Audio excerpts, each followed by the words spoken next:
Meeting of Mayor's Question Time at City Hall. Apologies for absence. Apologies have been received, Chairman, from Assemblymember Prince. Thank you very much.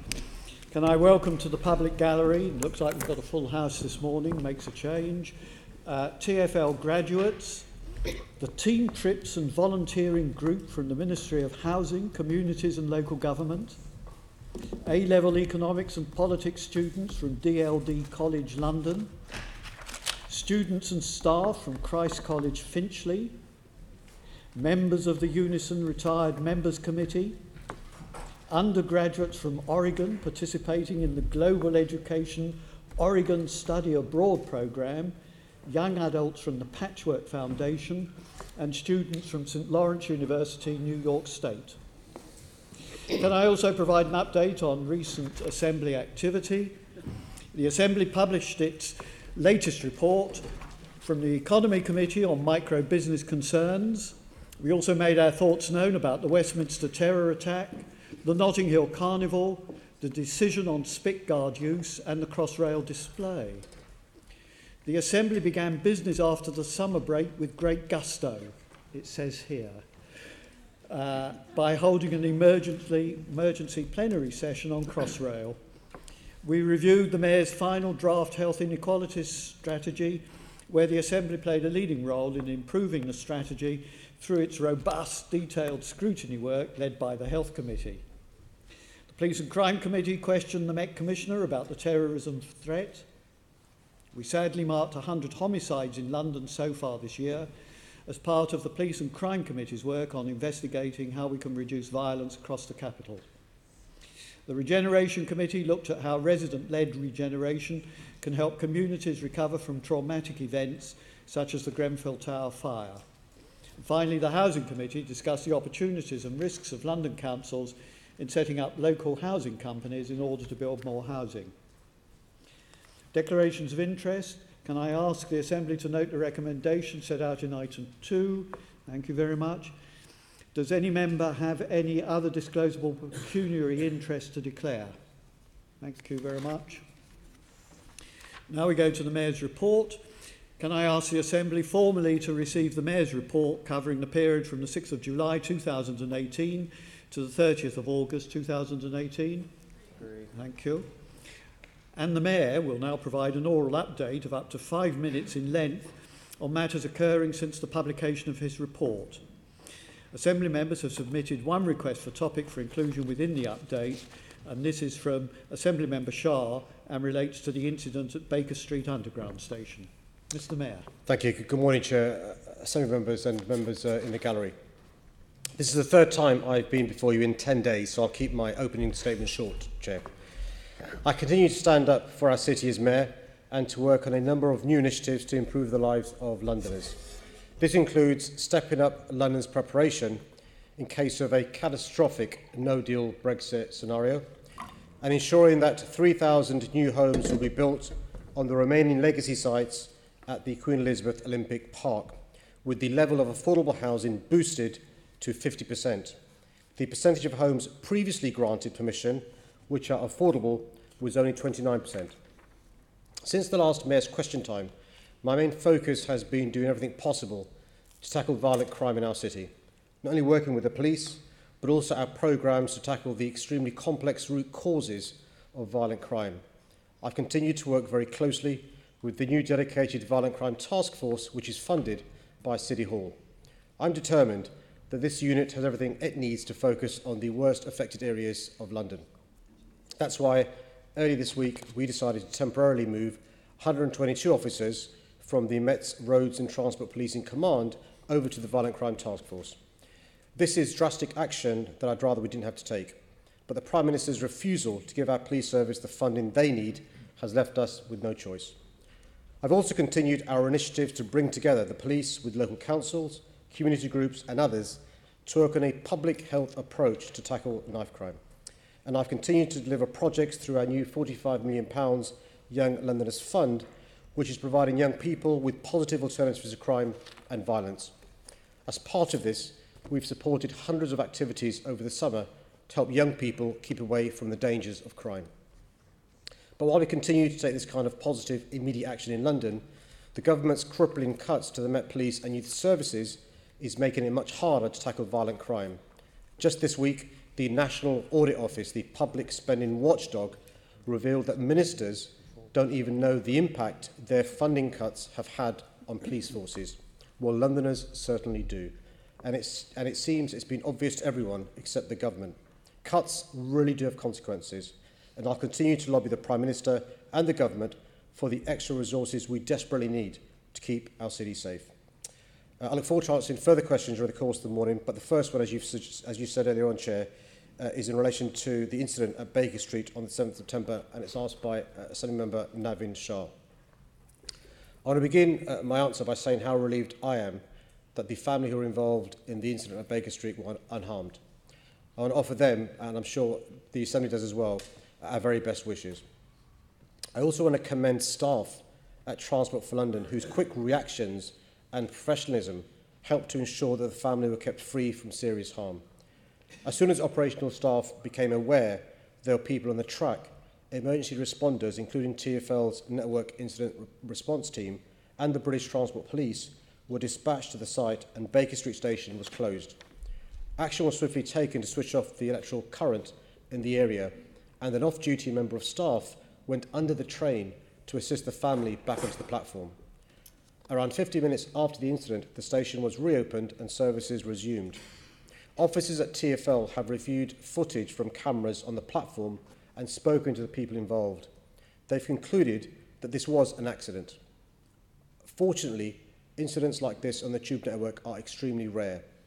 I've personally written to both the driver of the train and the off-duty member of staff to thank them for their bravery and professionalism. Thank you very much. Do you want to add to that? Okay. Thank you very much. We now move to Mayor's question time. I do want to set out for people who may be watching this on the web and people sitting in the public gallery.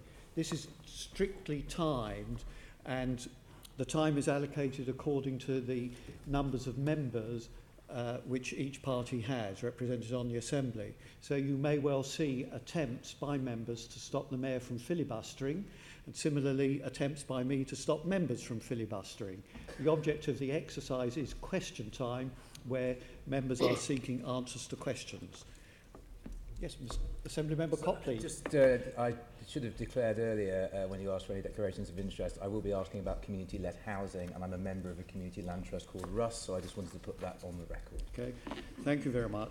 Now we will now go to questions, and the first table question is from Assembly Member Berry, and it relates to genuinely affordable homes. Yes. As Londoners know, the housing crisis has been decades in the making and got worse under my predecessor.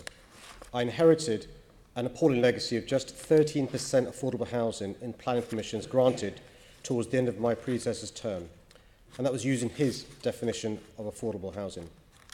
Londoners rightly won't believe anyone can end the housing crisis overnight, but they expect us to do all we can, and I'm proud of the progress we've already made.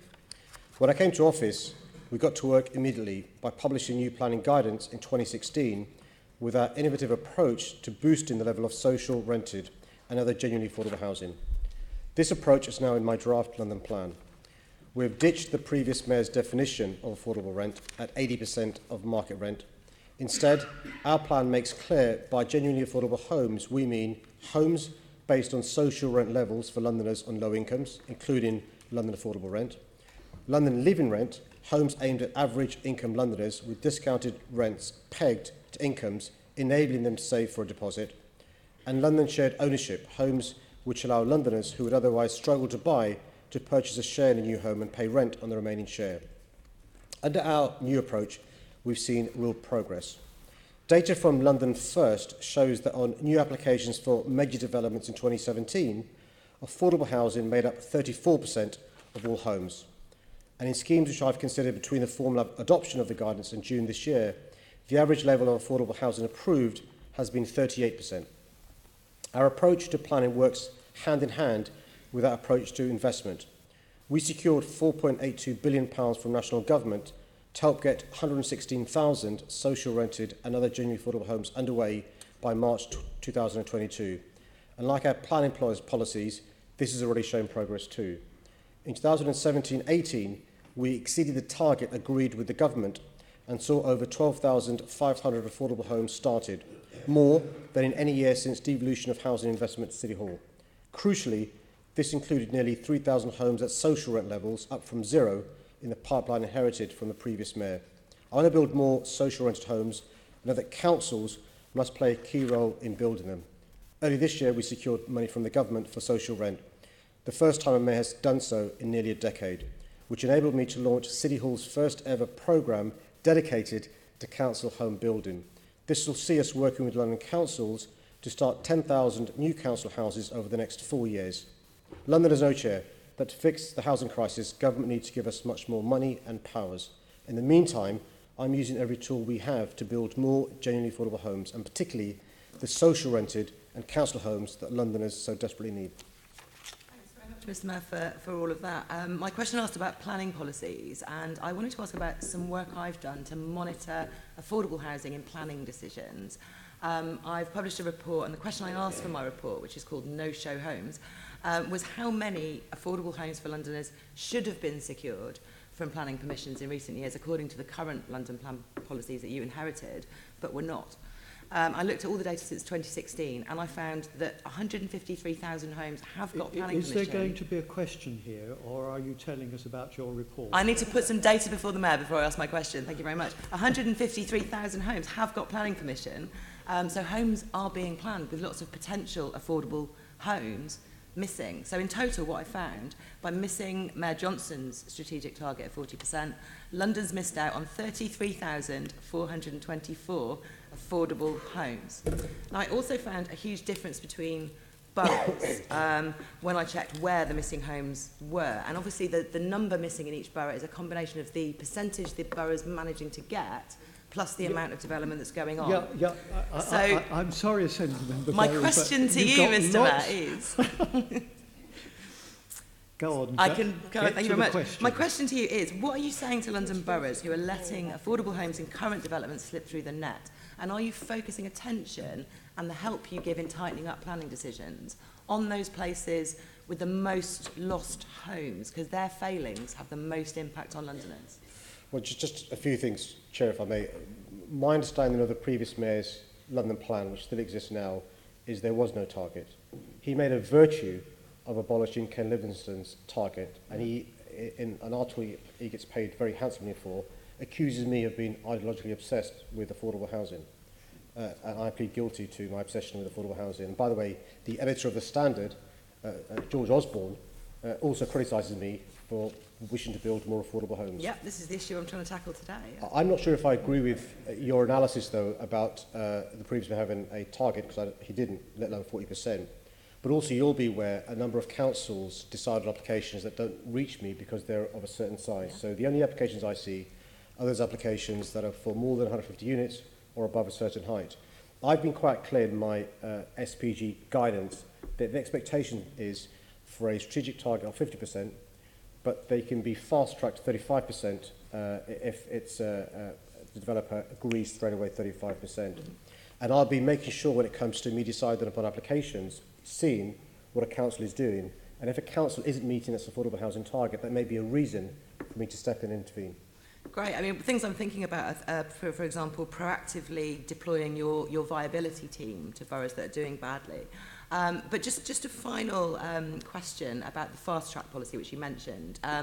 I looked at the before and after figures for when that came in, and I'm afraid looking at quarter by quarter, the overall figures, that was a bit inconclusive.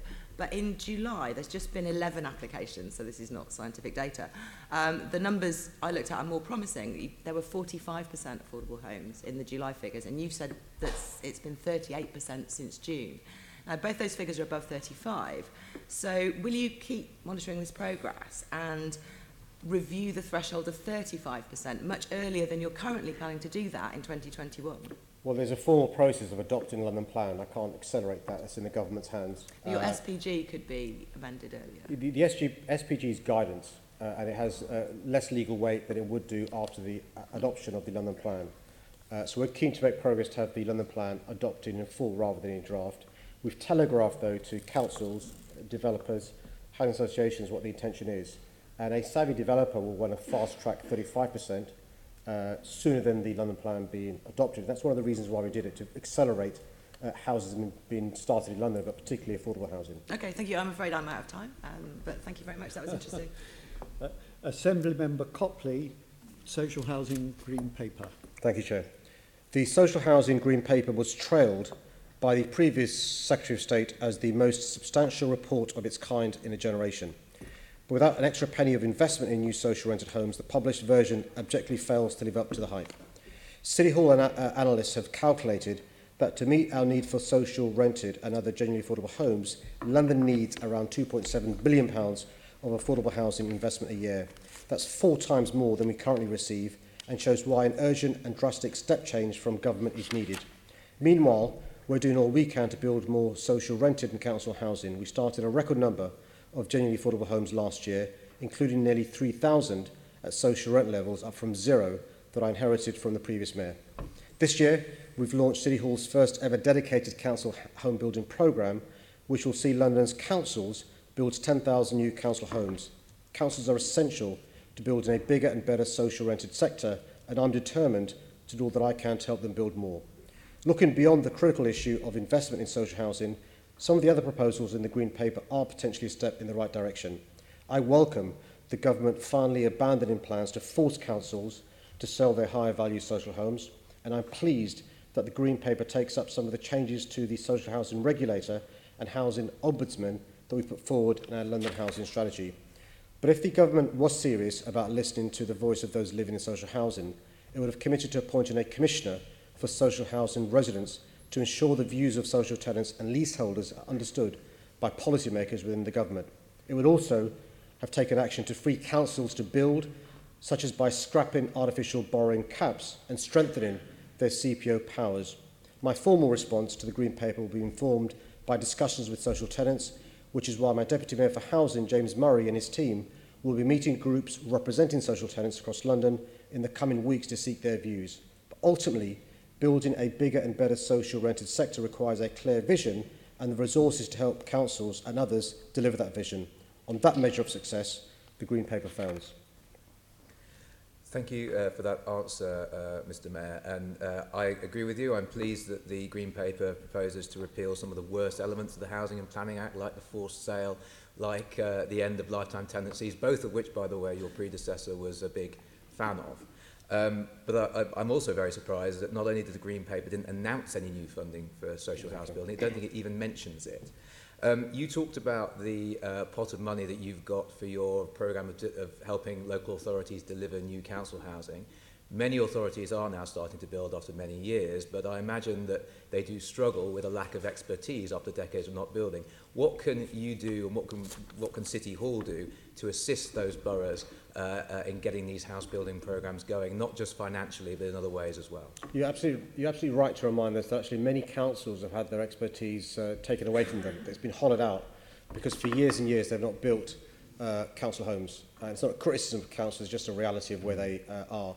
They're also not experts in relation to housing cap and some of the ways of taking advantage of the new funds we've announced. So in addition to the sum of money for the 10,000 starts over the next 4 years, we're also offering councils expertise. We're also helping them make sure they can take advantage of some of the relaxations that we've got. And actually, one of the things that the government does deserve credit for is in the new tranche of investment we've secured from the government for the 26,000 homes. They've agreed that we can use some of that funding, which I'm doing, for council homes. That's different from the previous arrangements we've had with them. I mean, there's a startling lack of ambition, really, within the Green Paper. I mean, we've had this sort of slight adjustment of the borrowing caps. What we really need is the borrowing cap to be removed altogether.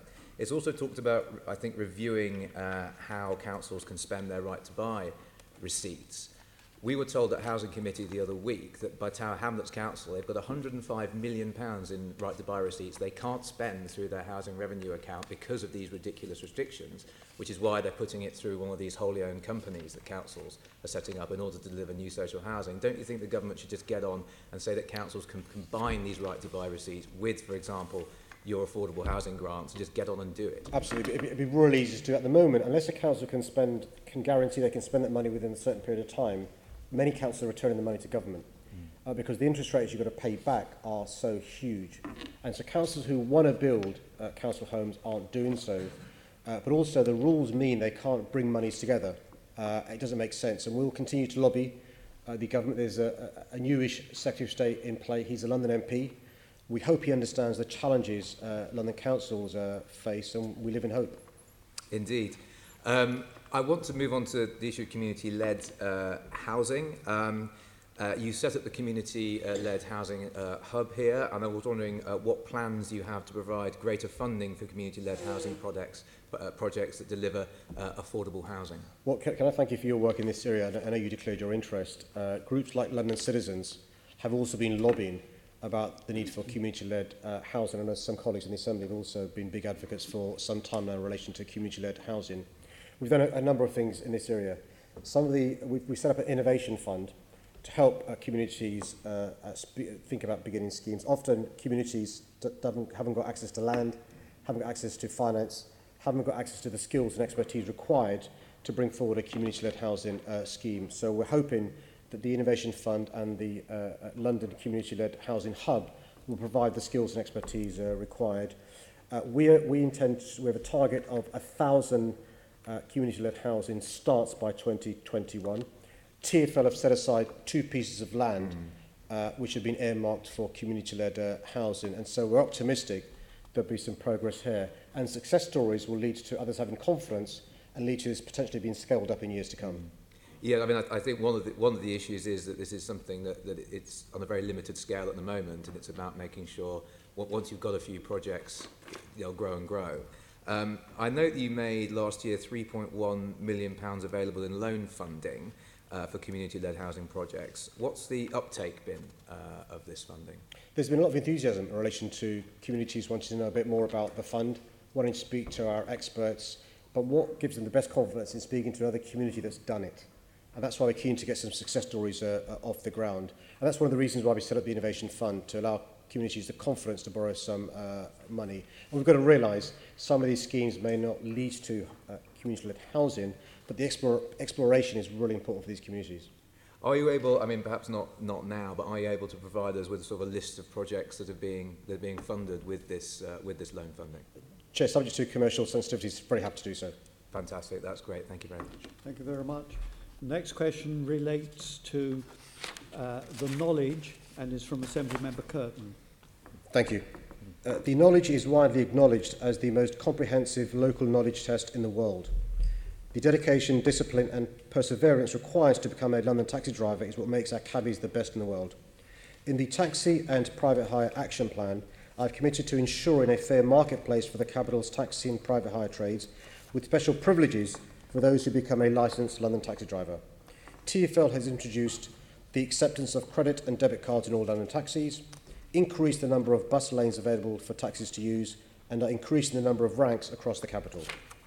A key recommendation of my Taxi and Private Hire Action Plan is to raise the profile of the knowledge and to explore whether it can be accredited as a formal qualification.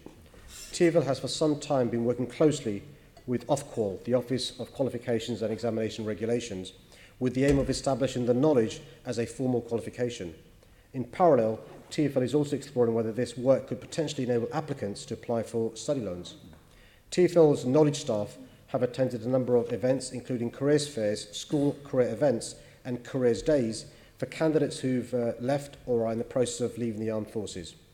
It is important that everyone within our taxi trade plays their part in helping to promote the benefits of being a London taxi driver for those looking for a new career. I support the recent trade-funded advertising campaign by London Taxi PR, which has been displayed on billboards across London. With this in mind, TfL has just finalised a brochure entitled How to Become a London Taxi Driver. The brochure includes specific case studies of a variety of knowledge students from different backgrounds who have successfully gone through the knowledge of London process. It also explains the benefits of becoming a London taxi driver and provides information on why our taxi drivers are considered the best in the world. This brochure has been made available to view and download on TfL's website. TfL's knowledge team will be handing out the brochure at future careers events, and I would encourage anyone else who's an interest in promoting a taxi trade to do the same. Right. Well, thank you for your answer, Mr. Mayor, and there's warm sentiments there towards the knowledge, and you're quite right. The knowledge of London is the toughest and most professional qualification for taxi drivers anywhere in the world. But I do wonder if you understand the urgency of getting more people, particularly young people, to study the knowledge, because according to figures I have from representatives in the taxi trade, the number of taxi drivers has gone down by 2,000 in the last 4 years, from about 25,500 to 23,500 today. And also the number of new students taking up and beginning the knowledge in knowledge schools has dropped precipitously from about 3,000 in 2012 to just over 600 today. You know, nearly an 80% drop. So if we don't get new people, particularly young people, into the trade will die and wither away on the vine. You know, you talked about a new brochure, which is great. You've talked about exploring possibilities of making it accredited with Ofqual, and that's something you said back in September 2016. The urgency of doing that is vast, it is huge. Have you got any kind of plan or specific date when that might happen? Or is it just discussions you've had? Well, firstly, can I just commend you for your hard work in this area, and you're an ally in relation to us making sure we get this right. I know you organised an event in City Hall in July, and any recommendations from that, please pass on to the TfL team. It's in the gift of the regulator in relation to the accreditation. We're pursuing this, and we're hoping for some good news sooner rather than later. The advantage of formal accreditation is they can get study loans and the other benefits that brings, but also it's a kite mark that will give students who start the knowledge confidence of knowing there's something concrete they can show off in relation to recognition. We'll continue to pursue Ofqual to try and get that sorted out sooner rather than later. Yeah. I mean, that is a very good point. Obviously, if it is accredited, then the students can get student loans. Do you think it would be more appropriate as like a degree apprenticeship or something different? Well, it's not for me as somebody who's not done the knowledge to lecture those who've done the knowledge in relation to whether it's an apprenticeship or a degree type qualification. The reality is most degrees take 3 years, some now take 2 years. And when you see the hours those students who do the knowledge work, there are some would argue more than students at universities. And so I can see the sense in doing so. The advantage is actually is vocational plus learning, and you'll know most modern degrees now moving towards that as well. So look, one of the things we will do is continue to lobby Ofqual to make sure we get this done sooner rather than later. But I want people who are thinking about doing the knowledge to know, once we've got the accreditation, this is formally recognised as a world leader, and that will hopefully give people confidence doing the knowledge. Yeah, no. One of the things that did come out of my event was the issue of redlining. I'm not sure if you know what that is. Now, it's the knowledge has 6 stages, so you have to pass all 6 stages. Now, for example, you might pass stage 1, stage 2, stage 3. Say you fail stage 3, then you have to go back to the beginning and do it again. But if you fail stage 3 twice, then you don't just have to go back to the beginning of stage 3, you drop down to the beginning of stage 2, for example. And then this was a system that was brought in 2000, when there were huge numbers of people beginning the knowledge, and I think someone had the bright idea of making it harder so that there will be fewer people graduating from the knowledge by introducing the system, whereas if you fail twice, you drop down to the level before you. Now, we're in a completely different situation. We don't have 7,000 or 8,000 people starting a year. We're lucky if we get 700 or 800. So that is something that students are telling me really does make it difficult and would make it easier and fairer if that was abolished and we went back to the pre-2000 situation. Chair, can I, with your permission, take on board the suggestion from this member, and any other ideas you've got, I'm happy for the TfL team to raise this with them. I understand the importance of, as you do, of quality assurance, and that's one of the reasons why it would make sense to keep a level of certain attempts at pass, then you go down a level. Yeah. But if it simply is a filter process, it doesn't make sense at a time when there are fewer students starting the knowledge. So if I could take that idea away, but also make the offer of any other ideas you've got, we're really happy to work with you to make sure we try and arrest the drop of those doing the knowledge, and also, as you mentioned, the drop of those actually who are taxi drivers in London as well. Yeah, thank you, Mr. Mayor. Thank you very much. The next question is from Assembly Member Bacon, and it relates to advertisements for high-fat, salt and sugar adverts across the TfL network. Thank you, Chair. Thank you for the question. Child obesity in London is a ticking time bomb. The number of children aged 10 and 11 in London who are overweight or obese has reached almost 40%. This is among the highest rates in Europe. There's a clear link between weight and a whole host of health issues. This is something we need to address now.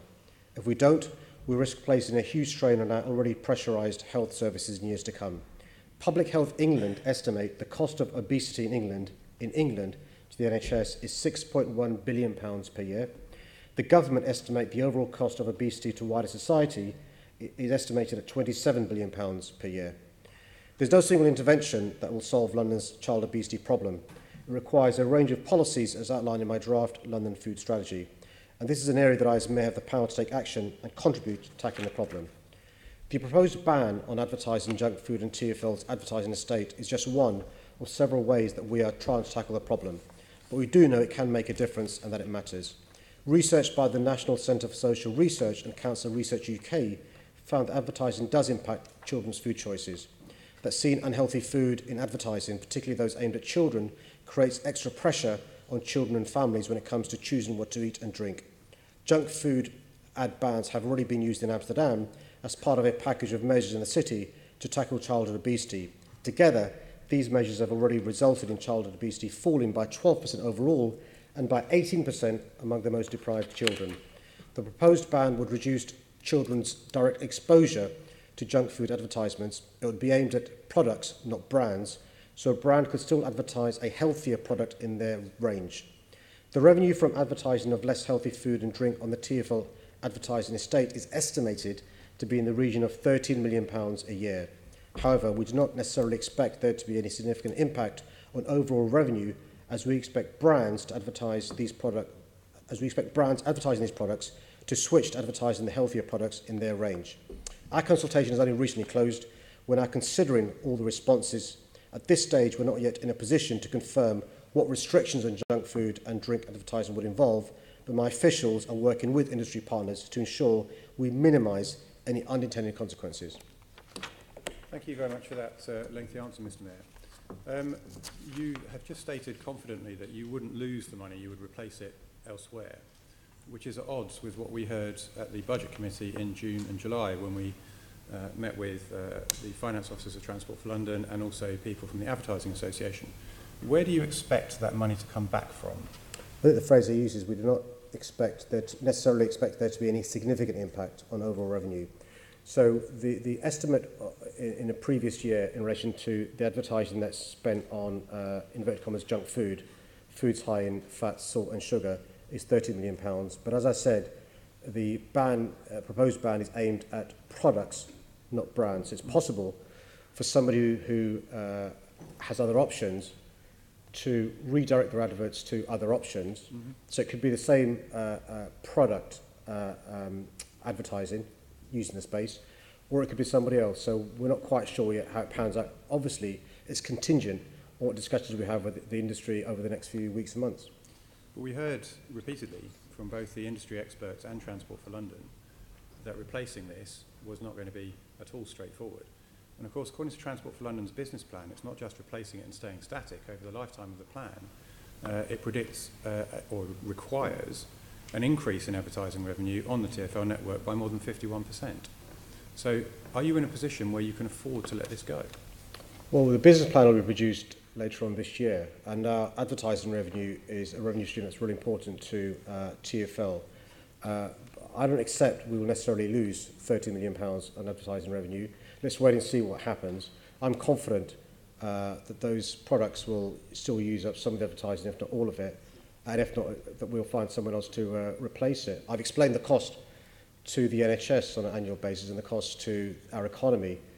I think if there was a small dip in TfL's finances, it'd be a price worth paying. It's a similar argument I use, by the way, when people say to me, why are you encouraging people to walk and cycle? You're using fares revenue from public transport. Similarly, I think there's a benefit of people being encouraged to walk and cycle, even though we're losing fares for public transport. I understand the public health argument, Mr. Mayor, and I don't think anyone particularly disagrees with it, but the point is that Transport for London is in a very parlous financial state, and I think that's something that is an indisputable fact. Part of the recovery, we are hearing repeatedly that TfL are going to be back in surplus within 3 financial years, recovering from a £1 billion deficit today. And a key part of that is not just holding static on the advertising, it's increasing, as I said earlier, by more than half on the current figure. Well, how are you going to achieve that? Well, firstly, I don't accept that TfL's finances are in a powerless state. TfL has never had a surplus. So since its formation in 2000, it's always operated in deficit. The previous business plan had no plans to reach a surplus. At the end of the 5-year business plan from the previous mayor, would still be in deficit. Our business plan, which will be reviewed and updated later in this year, does have a plan for us to reach a surplus. That's a context of us losing, on average, £700 million a year. I accept that advertising provides an important revenue stream for TfL. I don't accept necessarily at this stage, I don't see evidence to the contrary, that a junk food ban on the TfL estate would lead to a significant dent in our revenue streams. Well, Mr. Mayor, the business plan is predicated on returning to surplus based on massive increases in ridership when the trend is down. It's predicated on transport, on Crossrail opening on time and on budget, and we heard last week that that won't happen for the better part of the year. And it's predicated on investment in advertising going up by more than 51%. Why should anybody listening to this exchange have any confidence that TfL are going to deliver that? Well, look, we're going to work on the new business plan going forward. I'm confident with the current business plan. You'll appreciate, as somebody who held the previous mayor to account, the TfL budget has been in deficit since 2000. This is the first administration, my one, to reduce operating costs TfL. I was told it couldn't be done. We've managed to do it. But then we did it for the second year in a row. So we've reduced operating costs from TfL. First time ever happened in TfL's history. We've made huge savings. We were told that couldn't happen. We've also, by the way, frozen affairs. We were told that could happen as well. So I'm confident in the team we've got in place to make sure we continue to make efficiencies in TfL going forward. Mr. Mayor, I still haven't heard an answer to the question, though. How, when it's never been done before, and you said this yourself, and you're completely correct, TfL has never delivered a surplus. It's delivering a record loss, what's forecast to at the moment. And to achieve the surplus it's said that it's going to do, it will have to break all records for ridership, advertising, and the cost savings, which you've correctly identified. Why should we be confident on that? The key thing, the thing that TfL were betting the house on, was Crossrail, on time and on budget. We heard that mantra repeatedly and endlessly. We heard it in June, we heard it in July, there was an all-party parliamentary group at the House of Commons that heard it in late July, and then the following month, you and Crossrail and TfL were summoned before the Assembly because now it was going to be some indeterminate date off into the autumn. Why should anybody listening to this exchange have any faith in what you've just said? Well, I know you don't intentionally want to mislead people. I wasn't summoned before the Assembly. I asked the Chair to come before the Assembly, so it's really important you don't, Mr. Mayor, that's again, semantics and you're deflecting. mislead. Please answer the question. Well, no, I'm sorry, Chair.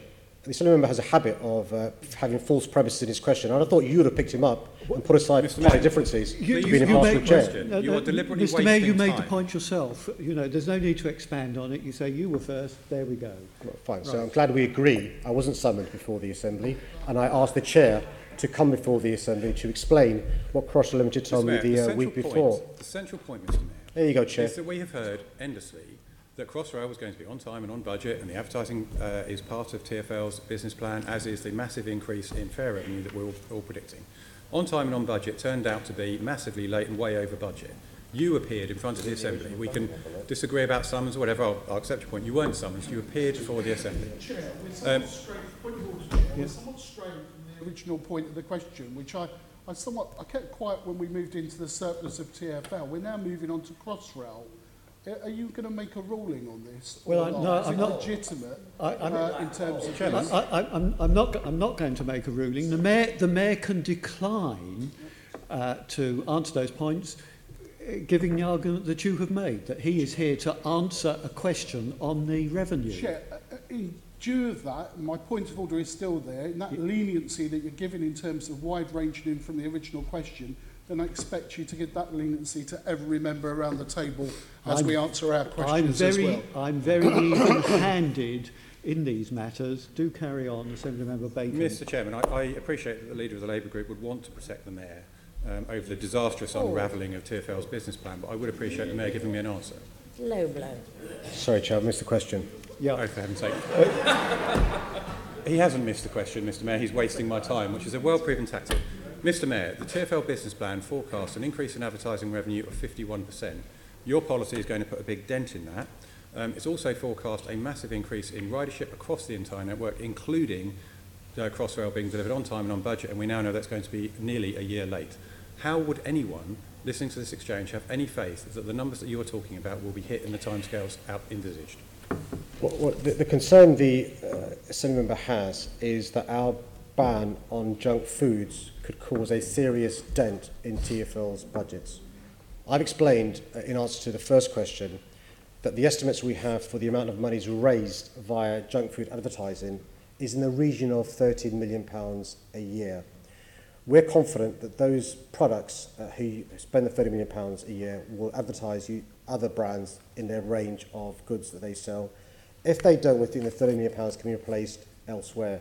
The context is that's £13 million versus £6.1 billion the NHS spends as a consequence of obesity, and the £27 billion cost to the economy as a consequence of obesity. Anybody who saw the newspapers yesterday and saw we are number 3 in the world in relation to obesity levels will be shocked that the Conservative Party once again is putting its head in the sand and addressing a really important issue. And you know what? We should know by now. That's what we expect from the Tories. No, Mr. Bennett. There's no need for this partisan Brilliant grandstand, I have to say. Exposition. I did say right at the very beginning that everybody's working on a time thing, and I wanted to reduce filibustering. And that clearly was a filibuster to relate your expenditure to the expenditure of the NHS when we are simply talking about TfL expenditure. However, I do expect members to hold the Mayor to account and not leave it to me. Right, where are we on this? I think the Mayor has wasted enough of my time, Chair. All right, we go to the next question now, which is from Assembly Member Pidgeon and relates to safer junctions in London for cyclists. Thank you for the question. Or life-changing injury on London's roads is a tragedy. Our Vision Zero approach seeks to end these distressing incidents by 2041. As set out in the Vision Zero action plan, the Safer Junctions programme targets 73 junctions on the TfL road network where the greatest numbers of people have been killed or injured while walking, cycling or riding motorcycles. While TfL's road network carries up to 30% of traffic, it makes up only 5% of the city's roads. There are a number of junctions on borough roads with high collision statistics, and it's a key priority for TfL to continue working closely with boroughs to improve these junctions for all road users. Work on 24 junctions is now complete under TfL's Safer Junctions programme, with 41 at design or construction and 8 at feasibility stage. This represents a significant acceleration from where things were previously. Constructions at the Highbury Corner Safer Junction started on 28th of June. The improvements include removing the roundabout, creating a two-way traffic system and introducing segregated cycle lanes, making the area safer for walking and cycling. Works continue on site to remove Baker Street gyratory, including improvements at the safer junction of Baker Street, Marylebone Road. Construction has also started on the safer junction at Chigwell Road, Southend Road, as part of the project to introduce pedestrian crossings on all arms of Charlie Brown's roundabout, with completion on target for 2019. TfL is working on an ambitious Safer Junctions delivery programme for 2019-20, and I plan to announce further completion targets later this year. Our innovative Healthy Streets projects in Peckham and Tooting will go out to consultation in the coming months. Constructions could start by the end of next year, subject to consultation. These proposals will greatly improve safety for pedestrians at a number of busy town centres. I've also requested that work to transform Old Street roundabout takes place as a priority, following the recent serious collision between an HGV and Sarah Doon, who was cycling at the time. We'll remove the high-speed gyratory and introduce new safe cycle lanes and pedestrian crossings. Construction has been brought forward and will start later this year. As I've said, working closely with the boroughs is also vital, and I've contributed significant funding to the boroughs to reduce road danger on local roads. For example, TfL is also working with the London Borough of Newham to remove the Stratford gyratory and introduce segregated cycle lanes. The latest phase of these improvements at Stratford will be opened on 17 September. These are just a few examples demonstrating the progress made, the ambition and scale of my investment programme, and my determination to eliminate all death and serious injuries from London streets by 2041. Thank you. London has far too many unsafe junctions for both pedestrians and cyclists. An example is the Holborn gyratory, where Dr. Fisher was killed just last month. This junction has claimed the lives of 4 cyclists in the last 5 years. Now, your predecessor promised to fix 33 of the most dangerous junctions in London during his tenure, and he failed. You pledged to complete these in the mayoral campaign. So by what date will these junctions be safe under your watch? Do you mean the Better Junctions programme that previous mayor announced? I've got a timeline for those, and I'm happy to. There's a list of all of them with the timelines. I can send them to, if that's easier. Yes, I'd rather you did it that would be Is helpful. that okay, Chair? It's a By long list. roughly when will they all be complete? Well, some of them were there's. Yeah. So the Holborn one you referred to, that's a council. We're working with the council, Camden Council, and the answer is the Camden Council working closely with TfL on measures to reduce danger at key locations, including Holborn. I understand the safety concerns extend to the whole operation of the directory, and I've made it clear we see it as a key priority for TfL to work with Camden to improve the safety of pedestrians and cyclists. So it's in Camden's hand. No date. Well, perhaps we can get the list of those. That would be helpful. At present, my understanding is there's only about 13 have been completed of that list. And of these, the London Cycling Campaign would only describe one as very safe for cycling. Many of the completed junctions only partially provide safety for cycling. But I think what's most worrying for them is that there are plans for 7 junctions are missing completely. There's no published plans, there's no consultations, there's nothing. And when will you come forward with plans for these junctions? Well, there's 8 that I referred to in my answer, my substantive answer to your question. So there's work of the 73, there are... No, I'm talking about the 33 now, the better junctions, not your safer junctions. So the 33, all of them have a delivery start date, and all of them have a delivery completion date as well. Which of the 7, 8 you referred perhaps to? you could provide for all of them, because there apparently are 7 junctions that we don't actually have any plans out for. So perhaps you could let us know in writing. Yeah, Chair, I think I've got a list of 33. All of them have a delivery start date and a delivery complete date. That sounds promising. Looking at your long-term plans, you have a real ambition, the Vision Zero, around eliminating all fatal and serious collisions by 2041. But with respect, you'll be, I think, 71 in 2041. I expect it'll be very hard to hold you to account for these past promises. Do you accept that we need more pace, more rapid progress to tackle these junctions? And do you recognise the concerns that thousands of cyclists in London have? They've signed a petition, they've submitted to you, and they're frustrated at the progress, both under Boris, quite frankly, but also now under you. And what commitment can you give them today? One of the roles we have as politicians is to explain to people what we're doing, but also to explain one of the reasons for delays. So one of the reasons for delays is we've got to work with councils. Only 5% of roads are TfL roads, the remainder are councils. We've got to work with them in relation to consultation, otherwise we're challenged. You will on a regular basis, I'm taken to court by Westminster, for example.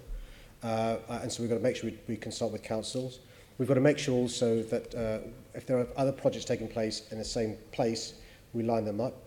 Old Street's a good example in relation to trying to line up works taking place at the station with feasibility work. The other reality is what we don't want is that all of London dug up at the same time. Okay, because that leads to all sorts of traffic chaos. So we're trying to plan the stages, but we're going as fast as we possibly can. Any ideas to accelerate, Chair, I'm happy to hear. Thank you very much Jolly indeed, good. Mr Mayor. Thank you very much. The next question relates to the Carbon Offset Fund and is from Assembly Member Cooper. Thank you, Chair. Thank you for your question. We're leading the charge amongst cities globally by putting London on a pathway to becoming carbon neutral by 2050.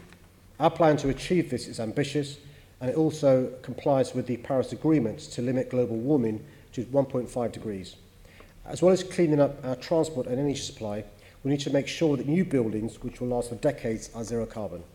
On top of the current zero carbon homes policy, my new draft London plan proposes to introduce a zero carbon non-domestic buildings policy from next year to help to cut pollution and keep energy bills lower. My priority is for developers to maximise carbon reductions on site. Developments first have to make buildings as energy efficient as possible, as well as using clean and renewable forms of energy. And I proposed a new energy efficient target to support this. There may inevitably be some remaining emissions that can't be reduced on site. So our policy allows for developers to make payments into offset funds. These payments provide a source of funding for boroughs to support carbon saving projects, which is particularly important now that the majority of national funding for these activities has been cut. Carbon offsetting is a last resort, but for now it forms part of our plans to help make London's new buildings zero carbon. So far, 28 boroughs, the City of London and LLDC have set up funds. It's taken boroughs some time to get up to speed with this new policy area, as they've lost energy teams as budgets have been tightened. We're now taking forward a number of actions to help address this. Firstly, we'll publish guidance for boroughs shortly on good practice in setting up offset funds, collecting payments and the types of projects which should be prioritised for funding, reducing energy demand in existing buildings, the majority of which will still exist in 2050 is crucial, and as is the first, best and often most cost-effective approach to decarbonising buildings. Secondly, City Hall will continue to have regular workshops and training sessions with boroughs to provide advice on carbon offset funds. And finally, we'll also be undertaking further monitoring of how funding is being spent later this year. We'll work with the boroughs, which need more support, to make sure they're collecting funds and spending them on priority projects. I'll publish a report on my findings in early 2019. Thank you very much, Mr Mayor. I'm obviously going to ask you a few things about carbon offset funds, but I'm also wondering whether to ask you, using the baking principle, whether banning high-fat, salt and sugar adverts on the tube is going to impede the collection of carbon offset funds, because apparently it's going to impede the development of Crossrail. So, you know, we can obviously take our questions anywhere. Well, this chair's very lenient today, so feel free. I've heard what you said. Go on. So about high-fat, salt and sugar. No, about carbon offset. You said shortly publishing the guidance. What does shortly mean? How soon are we going to see that? Because I think that's quite valuable. And when are we going to see some progress with the other 4 boroughs? Because that's been outstanding for a while, that 4 are not collecting. As you know, I don't criticise officials, but they like to use seasons for obvious reasons rather than months. I'm going to be bold and get in trouble with them and say next month. Right, next month. So... yeah, so look, I mean, the reason, look, we intend to publish the new carbon offset fund as soon as we can. I'm hoping the guidance is done next month. Why? Because boroughs need it. Following the monitored offset funds later this year, we're going to consider further ways to support boroughs. For reasons that we know, some boroughs haven't got the expertise.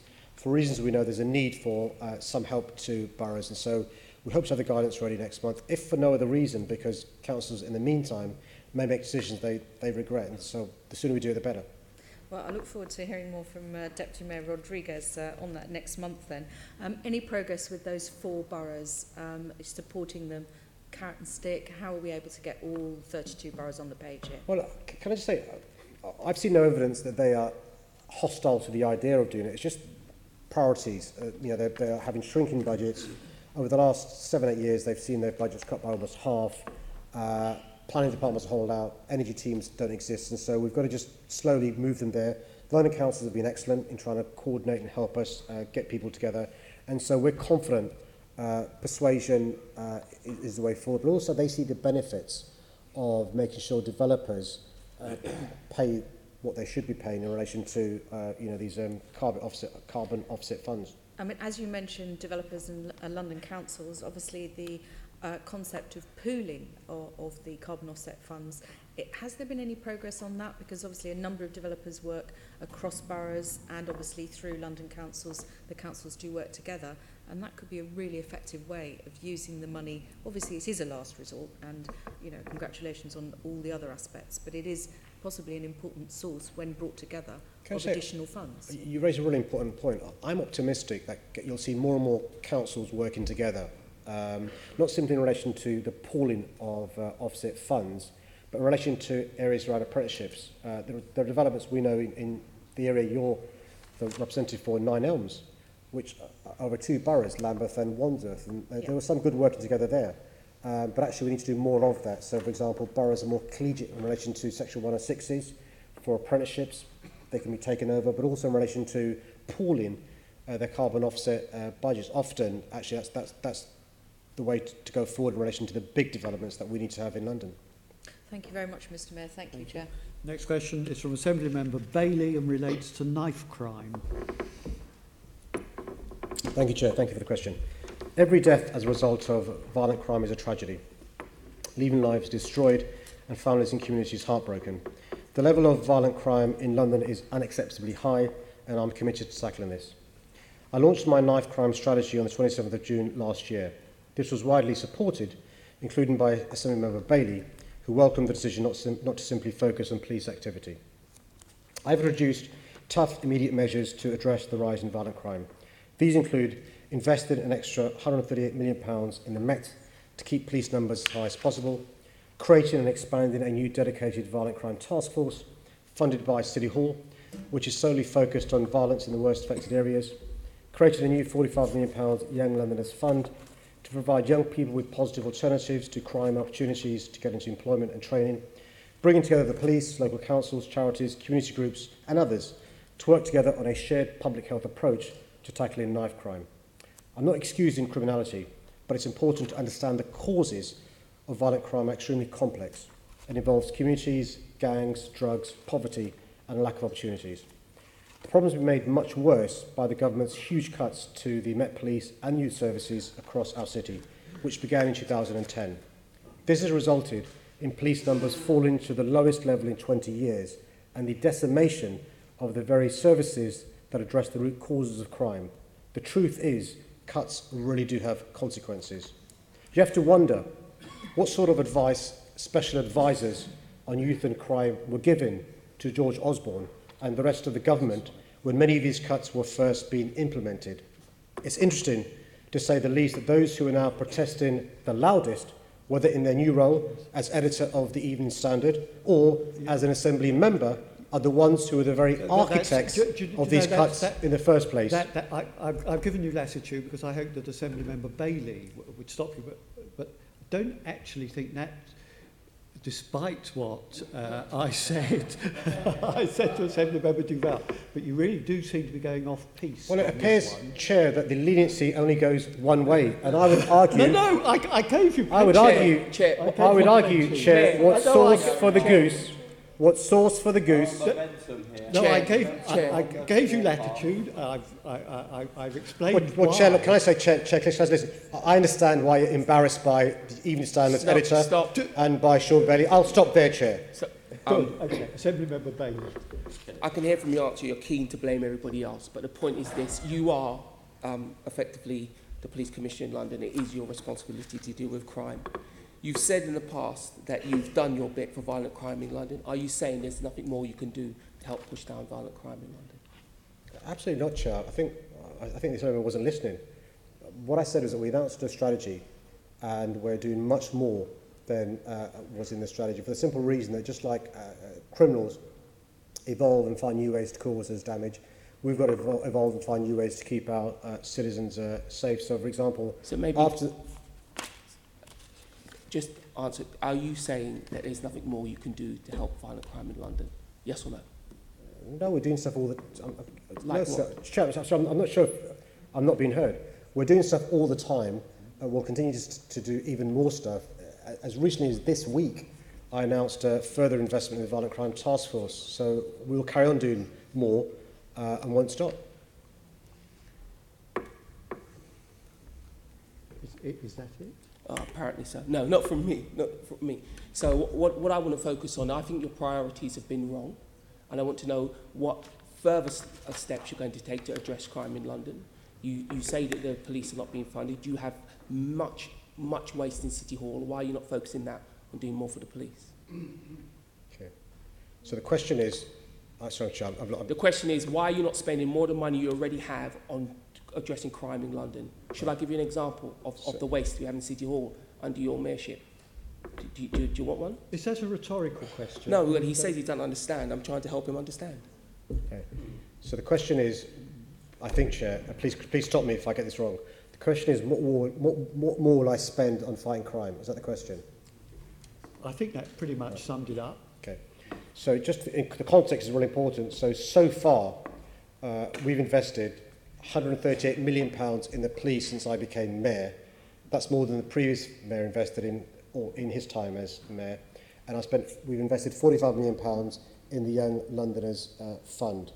As recently as this week, we moved 120 officers from the Roads and Transport Police Unit to the Violent Crime Task Force. So the size of the Violent Crime Task Force increases from 150 officers to 270 officers to tackle the issue of violent crime, particularly knife carriers in certain parts of London. We'll continue to do more work to support the police. Later on today, I'm meeting the Commissioner to discuss what more we can and should be doing. It's really important.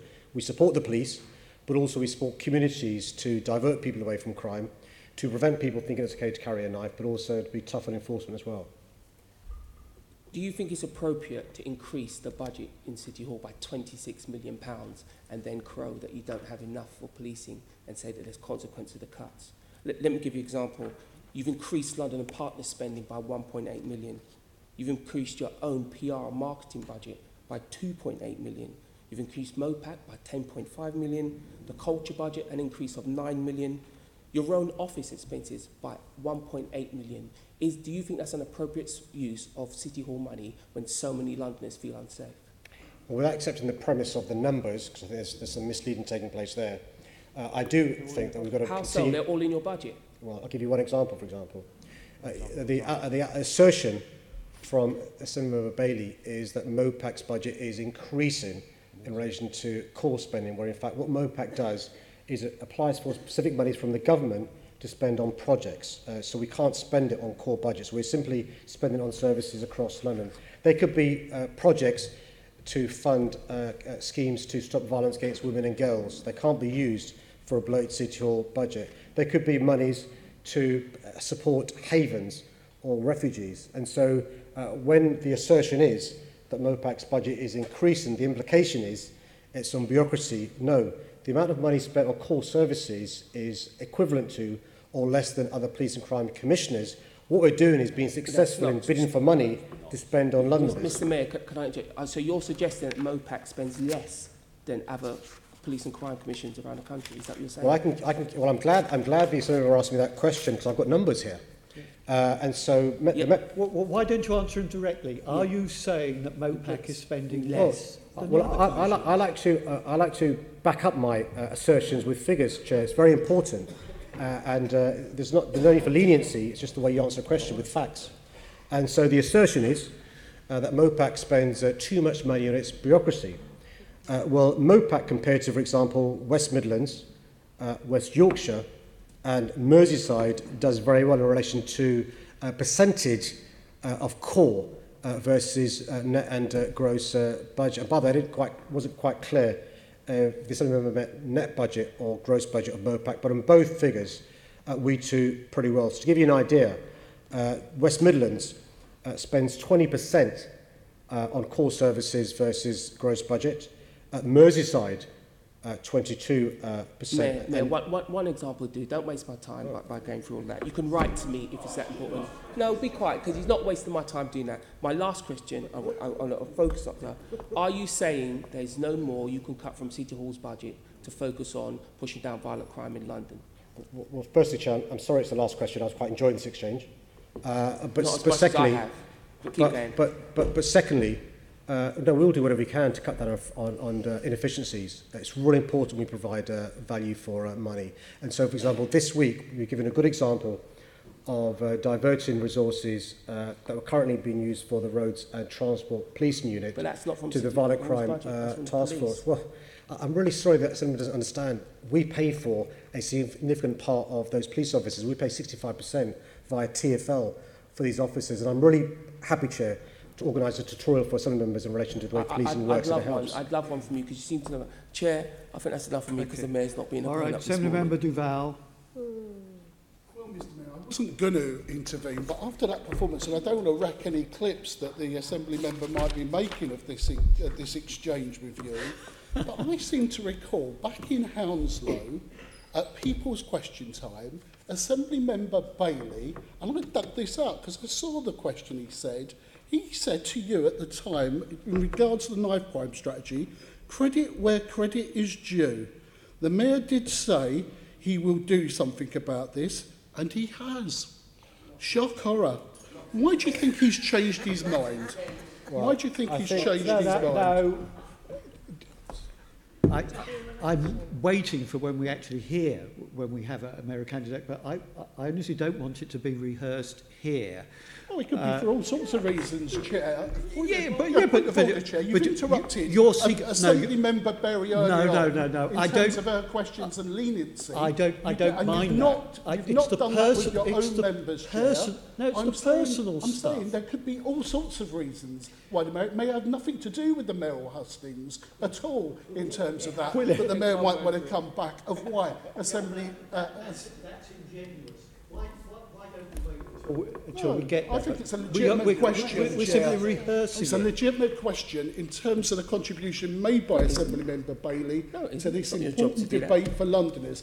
And actually, Londoners ought to be aware Have that I you asked can these questions say before? one thing in one place and No. then deny Have I it in asked these another. questions before? Have I pursued the mayor about knife crime hundreds of times? It's not about it. It's about wasting mopap and where you spending the money. Well, you should listen. You should listen to me. I want to call a stop to this. The function of Mayor's question time is for people to ask the Mayor questions which relate to their interests in London, not some kind of personal thing. He said this, he said that, and so on. We want to establish matters which are important to Londoners. I have Another question then, Chair. well.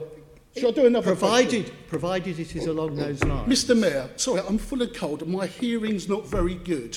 But was it right what you said, that the rise in crime and the cuts in the youth service was at the same time that Assemblymember Bailey was Special Advisor to the then Prime Minister on youth and crime? Is that correct?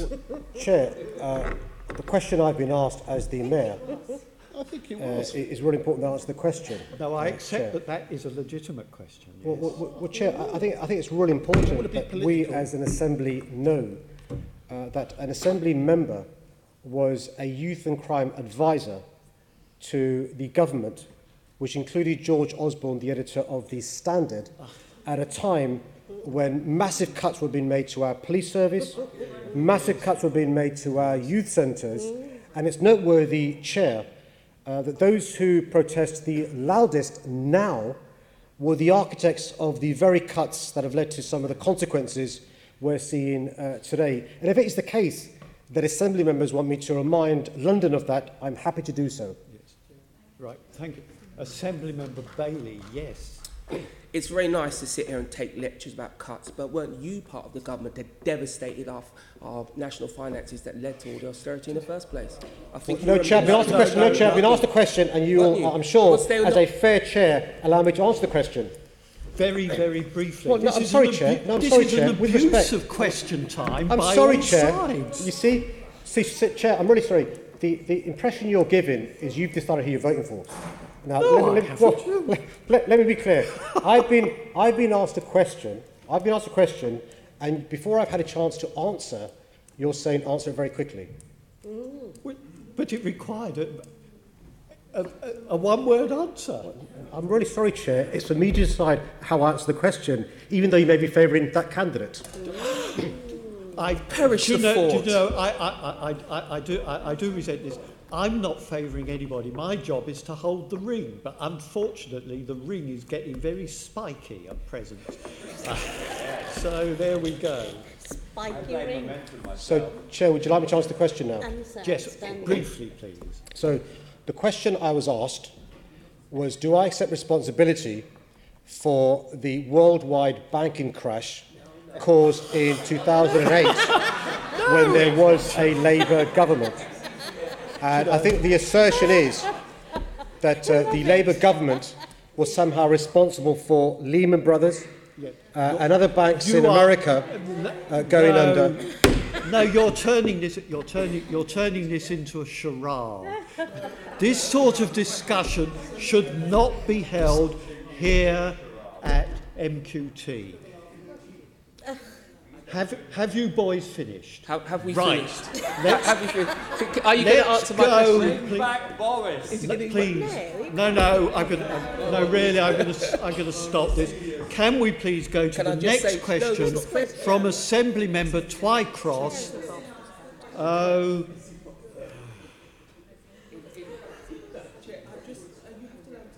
He's got right to reply. Give up, Sean. Go on. Right to reply. In order to help you maintain... Be quiet. You haven't heard what I'm going to say, Chair. In order to help you maintain... In order to help you maintain... Oh, my gosh. Are you going to stop talking? Chair, in order to help you maintain civility in the chamber and the fact that the Mayor refuses to answer my question, that's enough from me. All right, he's finished. Right, Assemblymember Boff. Mr Mayor, When did you last meet with borough leaders over your public health approach to fighting knife crime? All the borough leaders together. Borough leaders? So at the last Congress meeting, I discussed the public health approach to fighting crime, and we had a very good discussion and debate with the borough leaders, and separately and additionally, Deputy Mayor Sophie and then regularly chairs meetings with chief executives and leaders from across London, including public health officials. And at the last London Crime Prevention Board meeting that I chaired, there were representatives from councils there. The way it works, Chair, is London councils nominate a number of council leaders to come along to the London Crime Prevention Board meeting. And the good news is all borough leaders sign up to a public health approach. And the good news is, if we were having this conversation a year ago or 18 months ago, without naming names, 1 or 2 boroughs may not think it's a problem for them. We've not got a crime problem. The good news is everyone is now working together to address the issue. So can you provide the minutes of those Congress meetings and the dates? I'm sure London, I'll speak to London Council's chair and... Thank you. Thank you. No more? No. Okay. Assembly Member Twycross will ask a question about women in poverty. Thank you, Chair. It is sad but unsurprising that the past 8 years of austerity have had a particularly negative impact on women and girls. I commend organisations such as the Women's Budget Group and Child Poverty Action Group for highlighting the gendered nature of this government's policies. We're taking a range of actions to address the high costs and low and insecure earnings that contribute to keeping too many Londoners in poverty. I'll set out some of the steps we're taking to help women in poverty in London. I'm actively pushing the government to change its welfare policies, which, as you rightly identify, have a disproportionate impact on women. Through our Affordable Homes programme and the use of my planning powers, we're significantly increasing the supply of genuinely affordable homes for poorer families. The full benefits of this will be felt over the coming years, but it's already delivering results. Last year, London started 2,811 homes based on social rent levels, more than the previous 4 years combined. Through early years hubs, we're working to make childcare more affordable and accessible for London's families, to boost the income of working families and promoting the London living wage, including through the Good Work Standard. The standard will also help address London's low levels of maternal employment and its gender pay gap by encouraging employers to support women to enter the workforce and progress in their careers. I'll continue to lobby the government to pause and reconsider their welfare policies, which are having a significant negative impact on women and their families in the capital. I've written to both the former and current Secretaries of State urging them to change course.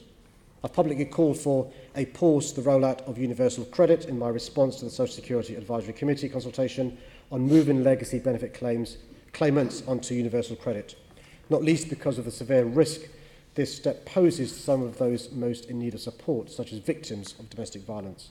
My offices are overseeing research into the impact of welfare reforms and the rollout of universal credit on Londoners.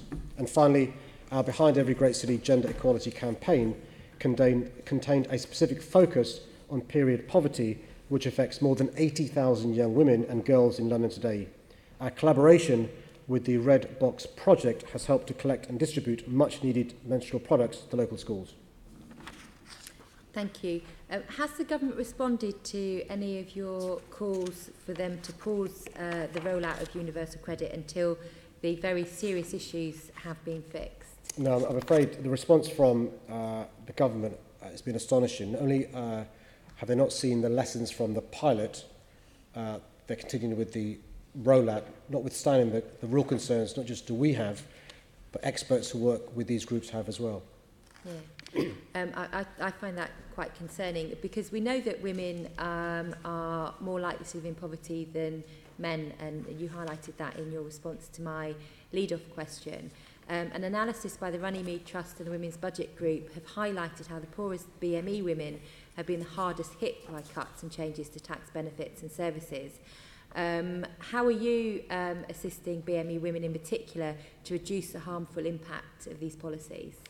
I think the point you made in your question, it's just worth reminding ourselves what you've articulated from the research. Women suffer the most.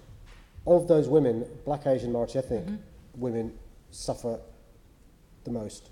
And that's why it's really important to realise that the policies of the government have a disproportionate impact in negative terms on the most vulnerable in London. And so there's other things we're doing as a consequence to try and help the most vulnerable in London. The ESF 2014 to 2020 adult employment programme is targeting employability support for the women and parents of BAME and disabled Londoners in particular, because there's a particular issue there about the assistance they need.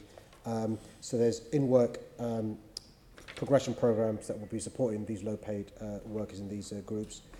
There's a specific project around employment support for BAME women, and that's targeting those community with particular levels of female economic inactivity and worklessness. And the groups you will know very well, but for those that aren't aware, are Londoners of Bengali origin, Pakistani origin, Black African, Arab, other Asian, Gypsy Irish traveller. And these are the groups we're particularly targeting to try and give them the assistance they need. And the final part of the equation is advice and guidance and referral to ESOL provision.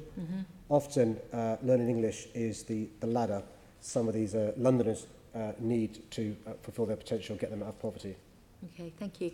And finally, almost half of single-parent households are living in poverty, which is a really salutary statistic.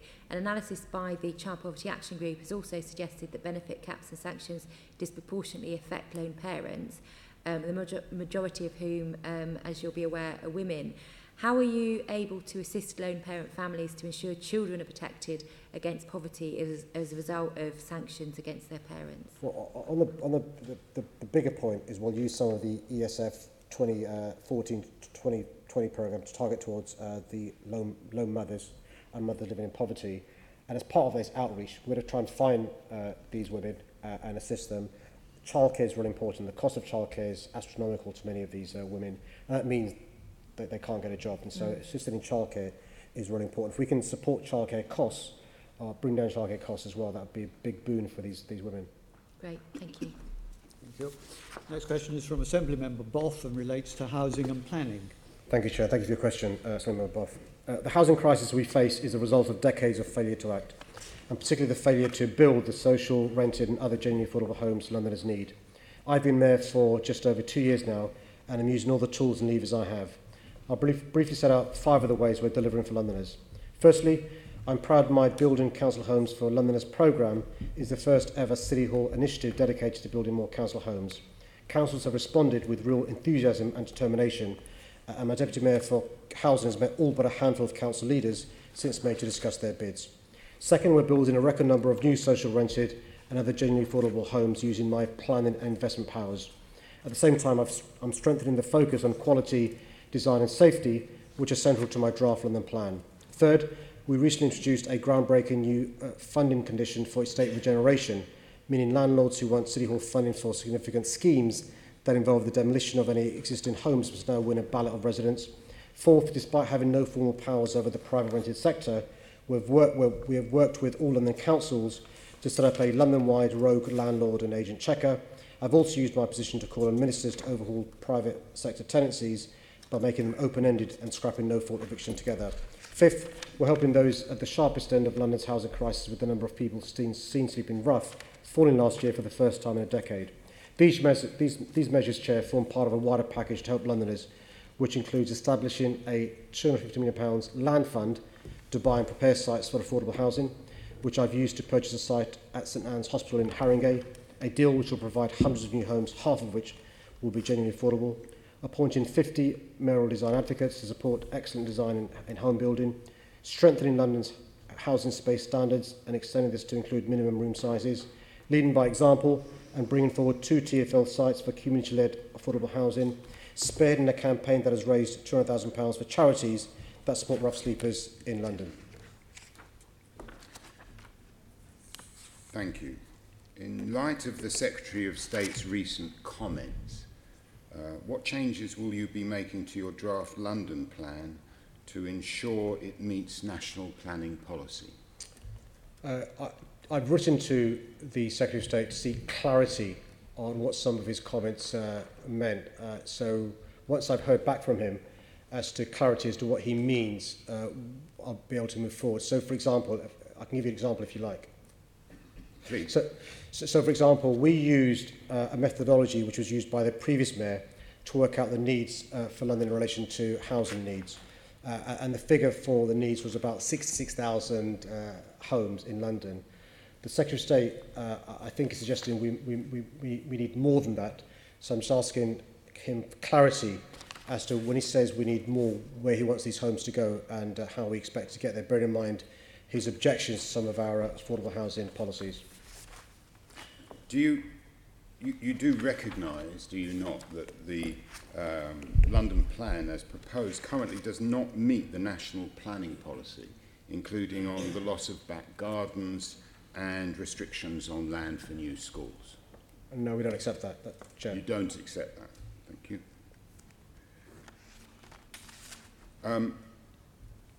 Are you putting at risk London's future housing delivery on planning policies that are unlikely to be approved?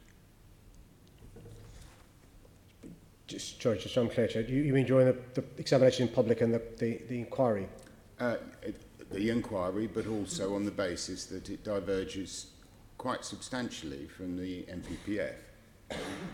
No, I don't think so, Chair. The housing strategy we published has been approved by government, and I'm confident once we've had the clarity from the Secretary of State, the draft London plan will hopefully be adopted next year to be in a full London plan. Don't you accept that effectively your proposals in the draft London plan do allow back gardens to be developed? Well, at the moment, the permitted development granted by the government allow gardens to be built on without the need for planning permission.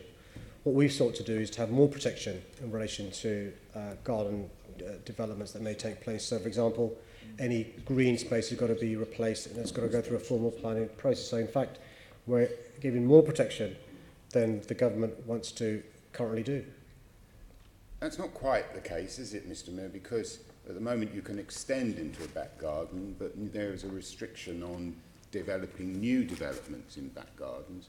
The effect of your plan surely is going to be that new developments of flats, for example, are going to be permitted in back gardens where they were previously restricted. Is that not the case? No, I think we're talking cross purposes. The issue is, can you build in a garden? At the moment you can, without the need for planning permission, unless the landowner, the homeowner, sells his garden. It's a hypothetical debate. The issue is, at the moment it's permitted development to build on a garden. We're saying there should be a formal process, but there should be a replacement of any green garden built upon. At the moment, no need for replacement. You as a homeowner who has a garden can build on most of it without the need to replace the green space or without the need for planning permission. We're saying there should be a need to replace any green space plus go through permission. I think that's a misrepresentation of what goes on at the moment, and there are genuine restrictions on building in back gardens, and those are being removed by your plan. You know, in the first, between April and June this year, there were only 1,097 affordable homes started. Do you consider that figure acceptable? It's significantly more in the first quarter last year, and I consider it very much acceptable because it's a record for a first quarter in any recent year. What we've got with the government is an agreement to, in the first year of the agreement, start 12,500 genuinely affordable homes, which would have been a record since powers had evolved to the mayor. We met that target, broke the record. This year, the target is 14,000. As some members will know, quarter one does start slow, but this quarter one, I think we've increased sixfold the starts from the first quarter last year. And so I think it's perfectly acceptable, and I'm expecting there to be an increase in quarters 2, 3, but particularly in quarter 4, which is the nature of how planning and developments work. Will you therefore publish, Mr. Mayor, the schemes that those 1,097 figures relate to? I'm happy to publish whatever the normal publishing requirements are, and I've got no problems at all in us doing more than the government requires to do. If you remember, Chair, the government only requires twice a year. We've done more than the government's expectation and do quarterly, but I've got no problems in full transparency, and we'll do what we can to make sure the details that are available are made available to members. So is that an undertaking to publish a list of those schemes that that figure relates to. Yeah, if there You'll do that. I can't think of a reason why developers or councils would object to us being specific on what they are, subject to a reason I'm not aware of. I don't see a good reason why we wouldn't. Well, the last time I quizzed you on this, you came up with an awful lot of excuses as to why you weren't going to do it, so I'm very grateful that the pressure of the Assembly has worked upon you, because in the interest of transparency, we want to see that list. Would it be routine in future that that list would be published? Well, Chair, I need to look into the reasons in relation to why we've been more generous than government, which is the undertaking I gave, but more particularly why the reason would be for objecting to details being given of those developments that have been started. So subject to no good reason being provided, I've got no problems at all in Assembly members being given as much information as possible. Your use of the word generosity implies that it was forthcoming from your office. Of course, the previous list required a freedom of information request for you to produce that list. Well, Chair, let me just remind and refresh the memory of the Assembly member. The agreement we have with the government, which was the deal for the 90,000 starts between 2016 and 2021, and the further 26,000 from 2021 to 2022, only required a publication of the figure twice a year. So any improvement of that is an act of generosity. And so we agreed to publish 4 times a year, double with respect, the requirement. Mr. Mayor, those are not the question. That's not the question I asked. It wasn't about the frequency of the statistics. It was about whether or not you were going to publish the list of schemes that those statistics related to. Now, as far as I'm concerned, and I'd like to check with the Chair, we now have an undertaking by the Mayor that when those schemes, we get that data once every 3 months, that we will also get a list of schemes that that data relates to. Is that correct, Mr. Mayor? Is that the undertaking you've given, subject to whatever it could be subject to? I don't know. What I've said, Chair, is I'm happy to speak to the team, unless there's a good reason not to be specific as to the starts that we've started. We should be letting Assembly members know which developments we started. So once you've spoken to the team, would you come back to the Assembly and let us know whether or not you will then be able to publish, and the reasons if you are not able to publish? Why don't I write to Senator Boff and copy the Chair, and then you can just, that'd be quicker, Chair, rather than wait for the next question time. Yes, that would be great. Thank you very much. I noted that in your starts for your first year of 2016-17, that 1,000 homes have now been retroactively removed from the data for that first year. So now it's rather than being 8,900, it's now 7,900 starts. Could you explain why that happened? I'm not aware of that, Chair. I'm happy to write to this, I remember. You're not aware that there was a downward revision on the starts of your first year? No. You've made quite a few claims for that first year about how it was wonderful for Londoners. But you're not aware of. I'm not aware of the reduction that the Assembly refers to, but I'm happy to look into that and write to him. Okay. Thank you very much, Mr. Mayor. Thank you. Okay. Assembly Member Devenish. Mr. Mayor, by May 2020, of the government's 4.82 billion that you've been given to spend on housing, can you give us an idea of how much you think will be spent and how much will be committed by that date, please? Yeah, that figures that we've already given the figure. I've not got it here, but what we've done is we've given a bandwidth for each year between now and 2021 and 2022, and it comes within the bottom parameter and top parameter, and so there is a number for that. I'm less sure if there's a number for money out of the door. You're asking for money out of the door.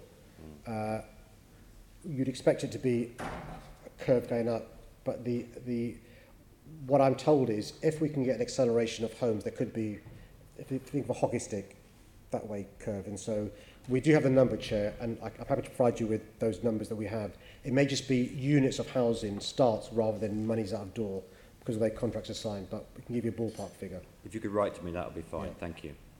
Thank you. Assembly Member Copley. Thank you, Chair. Mr Mayor, isn't it true that the number of people sleeping rough in London reduced by 7% in last year on your watch, after increasing every year and actually doubling during the term of your previous mayor? Well, it is, and the promise made by the previous mayor in 2008 is that he would end rough sleeping by the end of his first term. His first term ended in 2012, and between 2008 and 2012, rough sleeping went up every year. And then by 2016, the year thankfully he stopped being mayor, it unfortunately doubled in London. During my first year as mayor, we managed to plateau the increase, and in my second year, as you reminded us, we've managed to reduce rough sleeping by 7%. I'm not complacent, but it shows progress. And isn't it also true that on your watch, London started building more social homes last year than the rest of the country put together? Well, it is the case. So last year, the numbers of social rented homes began in London is 2,811, more than the previous 4 years put together in London. But if you look at the rest of the country, England, the amount of social rented homes began in the whole of England is 1,409. So we've almost doubled in London the amount of social rented homes begun in our city. Now, I appreciate Boris Johnson thinks I'm ideologically obsessed by affordable homes, and the current editor of The Standard doesn't like affordable homes. I'm pleased the Labour side does. Thank you, Mr Mayor. Okay. The next question is from Assembly Member Dismore and relates to unsafe cladding.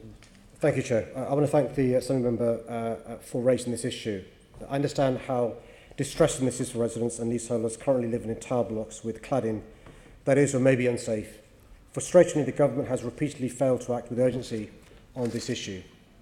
After much delay, in spring 2018, all local authorities were required by the government to compile a list of tall privately owned tower blocks with metal cladding in their areas.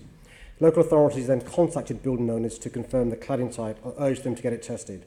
Formal notices were issued against any owner who failed to come forward. My team have been working closely with boroughs and London councils to support this work. The London Fire Brigade and James Murray, the Deputy Mayor for Housing, attend a monthly fire safety meeting convened by London councils with all housing directors from all London boroughs, as well as MHCLG. 14 months on from Grenfell, this belated action from government means the number of affected blocks is nearly finalised. According to the government, there are 60 private tower blocks left across England, where the cladding is still unconfirmed. Around half of these are likely to be London buildings. While progress has now been made in identifying at-risk private tower blocks, little has been achieved in actually remediating these buildings. To help assure residents, the London Fire Brigade has established a high-rise task force through which they have already visited 85 privately owned tower blocks in London to advise them on interim fire measures to mitigate the risk to residents from fire while the cladding has been replaced. The government did announce a national task force and a joint inspection team to help get dangerous cladding replaced, but I understand this inspection team is still not up and running. What's more, ministers are still not fully addressing the issue of who foots the bill. And as we know, disputes over costs are causing unacceptable delays in replacing this cladding and leaving leaseholders facing sky-high bills. Back in February, I wrote to ministers saying the government should pay up front for any unnecessary remedial works to make a building safe, and they can then claim back costs from the building owner or other appropriate body. That would ensure costs do not fall on individual leaseholders and that people are not left in limbo. It took 11 months for the government to take concerted action on social sector blocks. They finally agreed to make money available for this, and the GLA has agreed to administer up to £275 million of this to go to social landlords in London. Even more so than in the social sector, the government have consistently dragged their feet over helping residents in private sector blocks, and so it's essential we keep up the pressure on them. Well, thank you for that comprehensive answer. Could I give you the example of Premier House Edgware in my constituency? You may recall me raising this building with you a couple of years ago when it was controversially converted from office to residential under the government's permitted development rights rules rather than proper planning permission. Whilst the London Fire Brigade said there are good fire protection measures internally, when the brigade inspected it last June, they found the tower block has ACM cladding. The brigade are now having regularly to visit the block, and the building is subject to a simultaneous evacuation policy. Government guidance says the cladding should be removed. Isn't this an example of both the problems caused by permitted development rights and the approach for private sector landlords? I mean, it's a case study in the consequences of some of the government's policies. Permitted development rights allow the owner of the office block normally turning into housing without due regard to the normal planning process, a bit like garden developments taking place under the government's policies. But also you've just reminded us of the frustration, anxiety and fear residents are probably feeling in the interim. And what the government should be doing is paying for the cladding to be replaced and then agreeing with the owner or somebody else how it's paid for. In the meantime, you've got these ridiculous interim measures. The London Fire Brigade diverted towards this residential building and the residents living in fear. It can't be right. Thank you for that. Are you aware that Gary Strong, the Global Building Standards Director at the Royal Institute of Chartered Surveyors, told us at the Fire Committee that some building owners don't want to disclose they have this really expensive problem, some are reluctant even to get their cladding tested, and some didn't want to tell the government about it. He said that the number of affected private buildings was about 600, far more than the official figure. So will you work with the LFB and boroughs to establish just how many privately owned tower blocks with flammable cladding there are in London, independent of self-reporting, and help residents find out if their homes are clad in flammable material? Listen, I'm sure the London Fire Brigade and ourselves are very happy to look into what you're suggesting. The only thing I just remind us of is our limited powers. We can't force private developers to give us access. Local authorities are doing their best with limited circumstances, but you make a very important point about, is there full disclosure? Is there more that we can be doing to get full disclosure? So let me look into the work of the committee and see what we can do going forward. Thank you. Thank you very much. Next question is from Assembly Member O'Connell and relates to neighbourhood crime. Thank you, Chair. Thank you for your question.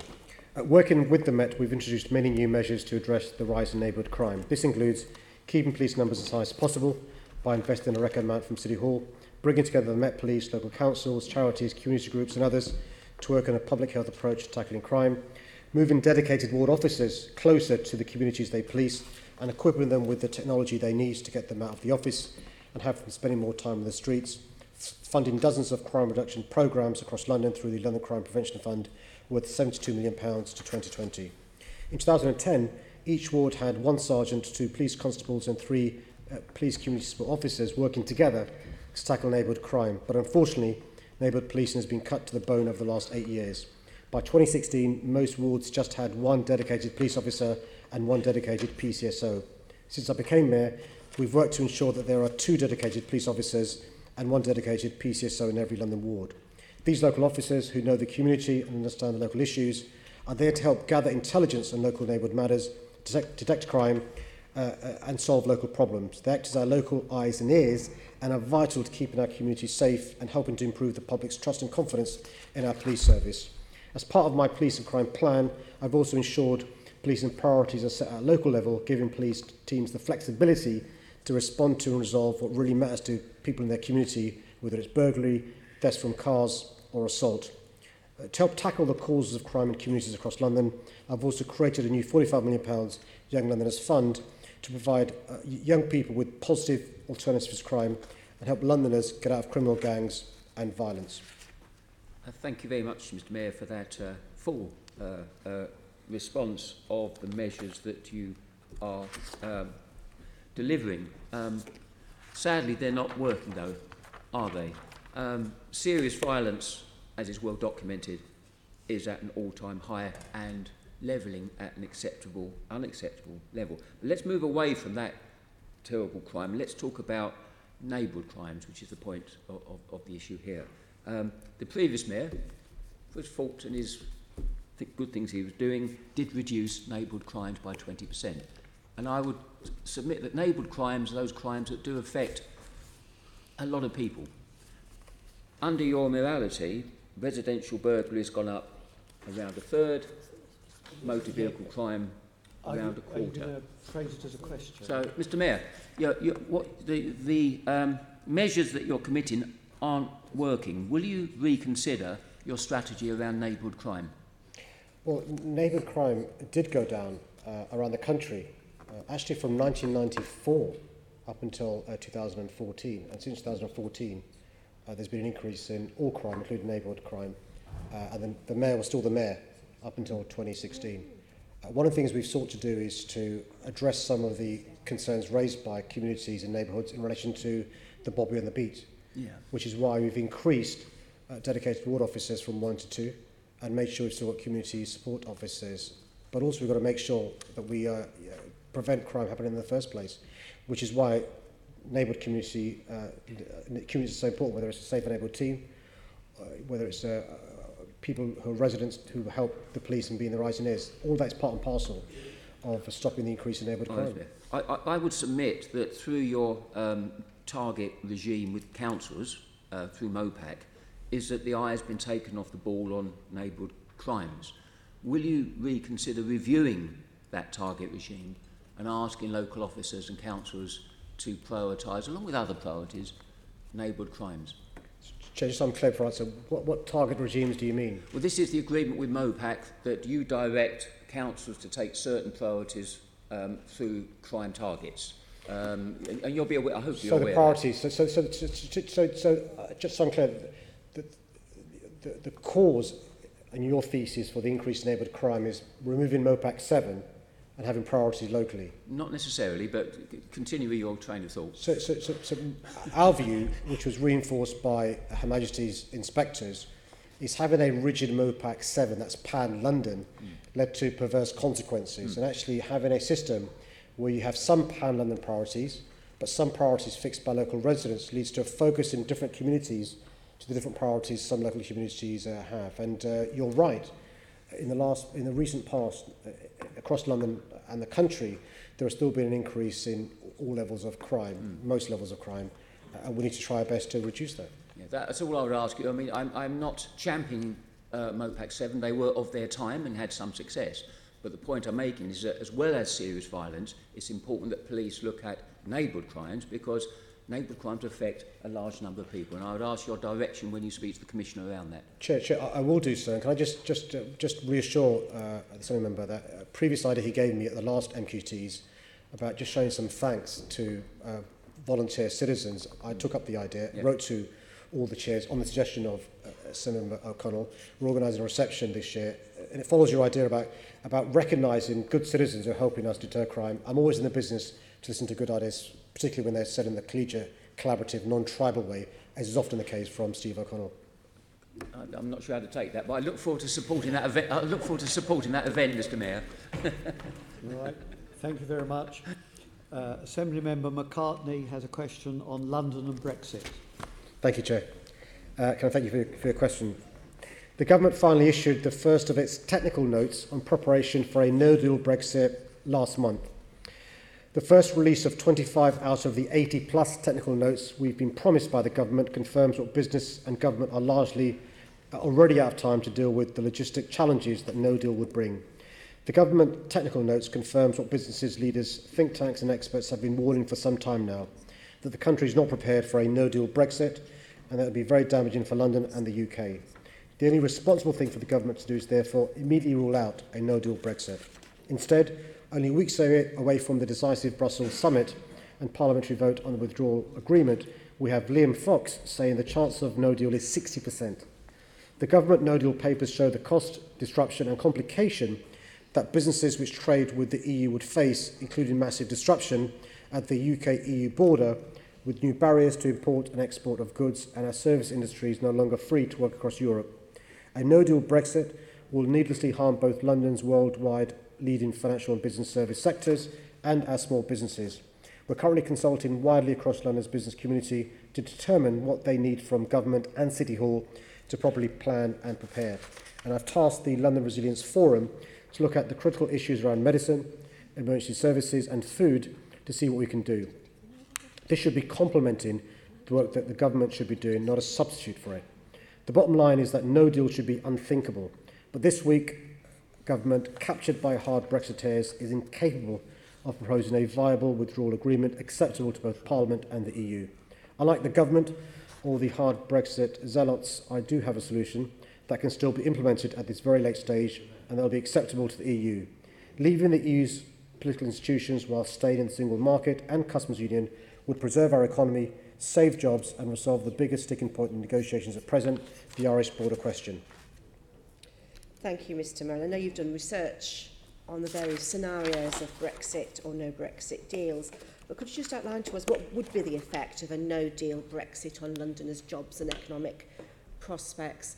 And what should the government have done to date to actually support our businesses? So just to clarify, I haven't undertaken the research. What we did was we instructed independent experts to go away and do research on the various scenarios that the government was looking into in relation to the European Union. And the worst scenario of all the scenarios that they looked into was the scenario that the government is now embarking upon, which is a scenario where there is no deal. And the independent impact assessments we commissioned shows that London's economic output could be around 2% lower than it would be if Britain were to remain within the single market and customs union. There'd be potentially 500,000 fewer jobs nationally, with 87,000 fewer jobs in London, and nearly £50 billion UK-wide investment less. And this would lead to a decade of lower growth, which would in terms lead to various cuts on public services from the NHS, police and other areas as well. What the government should be doing is negotiating with the EU in the national interest, rather than their own party interest, realise that actually what is good for our country. How can we, leave the European Union, as the government intends to do, but make sure it doesn't lead to fewer jobs, less growth and less prosperity. And the problem is the government is embarking on a no deal or an extreme hard deal, a bad deal scenario, which is going to be really bad for London, but also the rest of the country as well. And Mr Mayor, I know you've championed the rights of EU citizens in London. Have you done any latest assessment as to what a no-deal Brexit would mean for our many EU citizens living here as Londoners? Well, I know you know this, but we're talking about our neighbours, friends, members of our family, people we work with. They're Londoners. Many work in this building. We have 1 million across our city who are Londoners who are originally from the European Union. And as recently as 2 weeks ago, the leader of the ERG, Jacob Rees-Mogg, said publicly that as far as he's concerned, after exit from the European Union, EU citizens should have the same rights as non-EU citizens from other parts of the world and shouldn't be receiving preferential treatment. Now, you imagine, if you're a Londoner, one of these 1 million, how you took what Jacob Rees-Mogg was saying. And we know the influence he has in Theresa May's negotiating team. I'm quite clear, they're Londoners.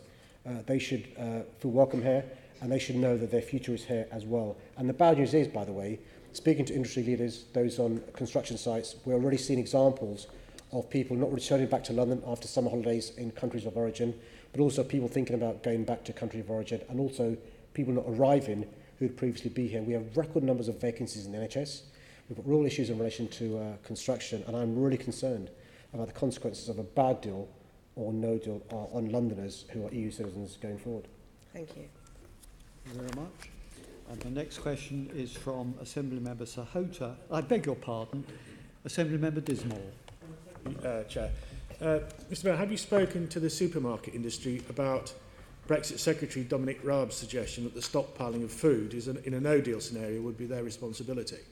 Well, the Deputy Mayor for Fire Resilience is chairing the London Resilience Forum work, and they're speaking to a whole host of people. But I challenge anybody who voted to leave the European Union, were they told that us leaving the European Union on the terms the government's negotiating would lead to you having to stockpile medicines, foods, and the possibility of civil unrest. And also, when you listen to retailers and those who understand the business, they say it's ridiculous, the idea of stockpiling fresh produce and other issues as well. And so the worry is that those in charge of our negotiations appear not to know what they're talking about.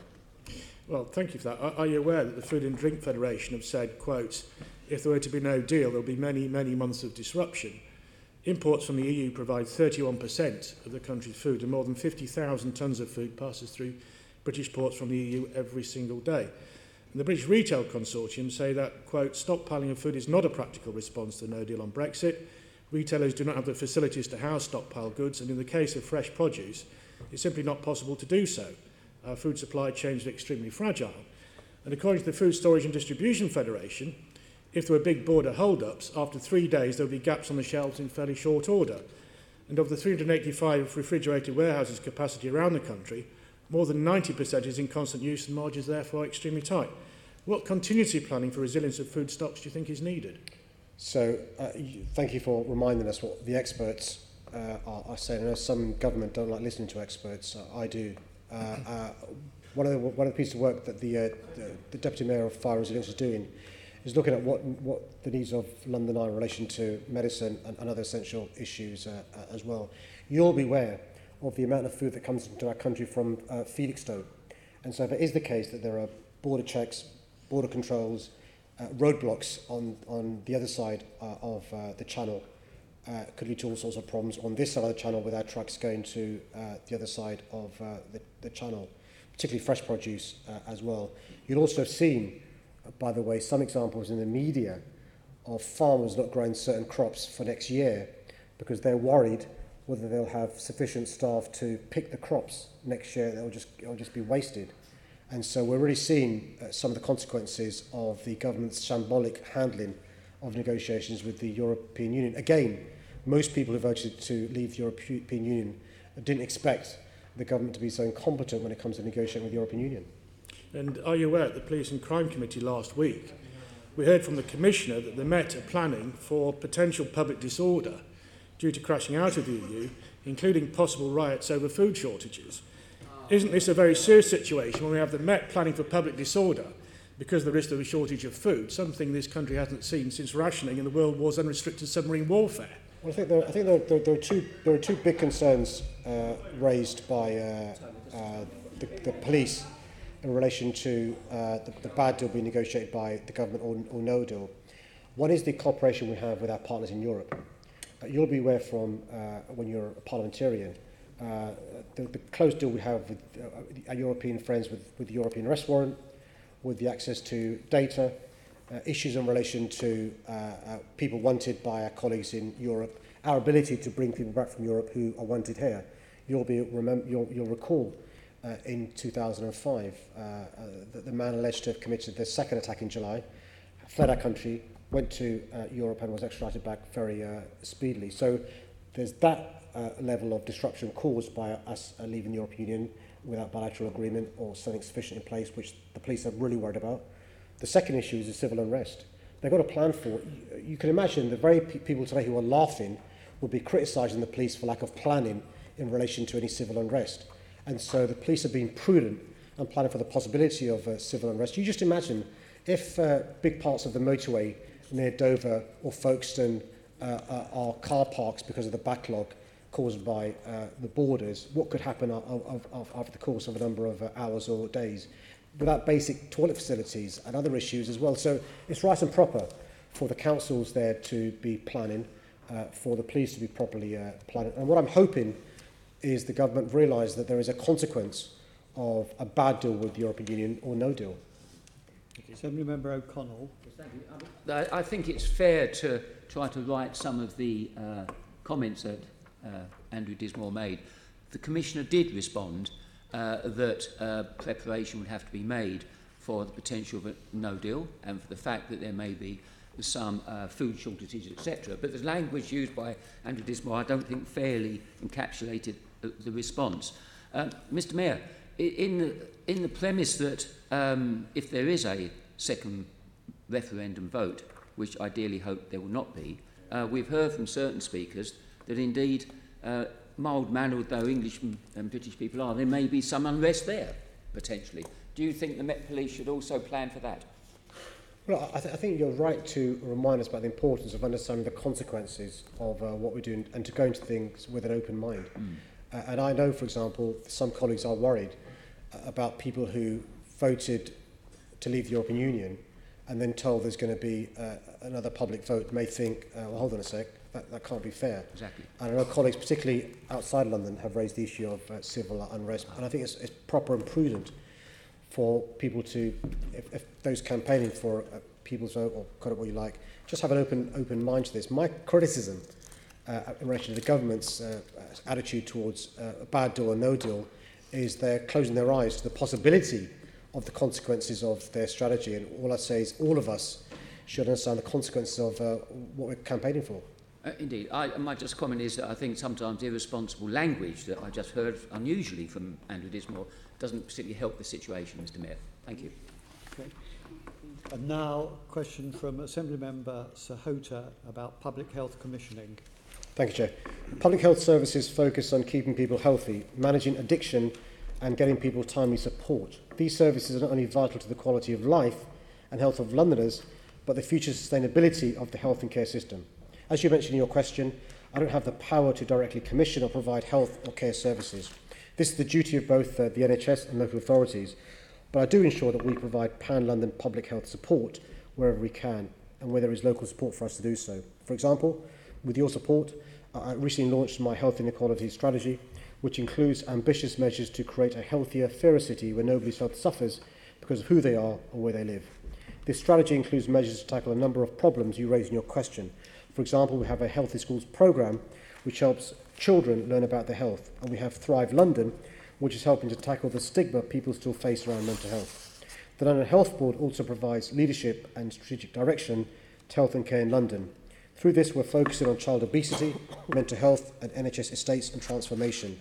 Wherever I can, I use my position as Mayor to push for better public health services for Londoners, whether it's writing to the Director of Social Health, Director of Sexual Health for London about the concerns raised by the Health Committee regarding access to sexual health services, or whether it's calling on partners to work to ensure that progress in TB control is maintained.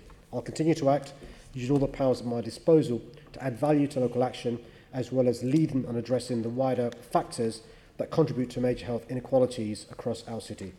Thank you, Mr. Mayor, for that response. Of course, public health is an area where we're getting a huge amount of cuts. In the 5 years from 2015 to 2020, London will lose £110 million. That's almost 3.6% every year. And therefore, the need for the boroughs to work effectively is very important, because also the impact of those cuts are different from different parts of London. So are you able to are you setting up the system through the London Health Board so the boroughs can work collaboratively in commissioning London-wide issues? Yeah, it's really important. So the London Health Board is the oversight group, and the good news is we have representatives from London councils, council leaders, who come to the London Health Board. And one of the things we're looking into is to increase the representation of councils on the Health Board for some of the reasons you allude to. It's not just public health, also social care, yes. And they need to integrate those systems. So what the councils are facing is cuts in their budgets.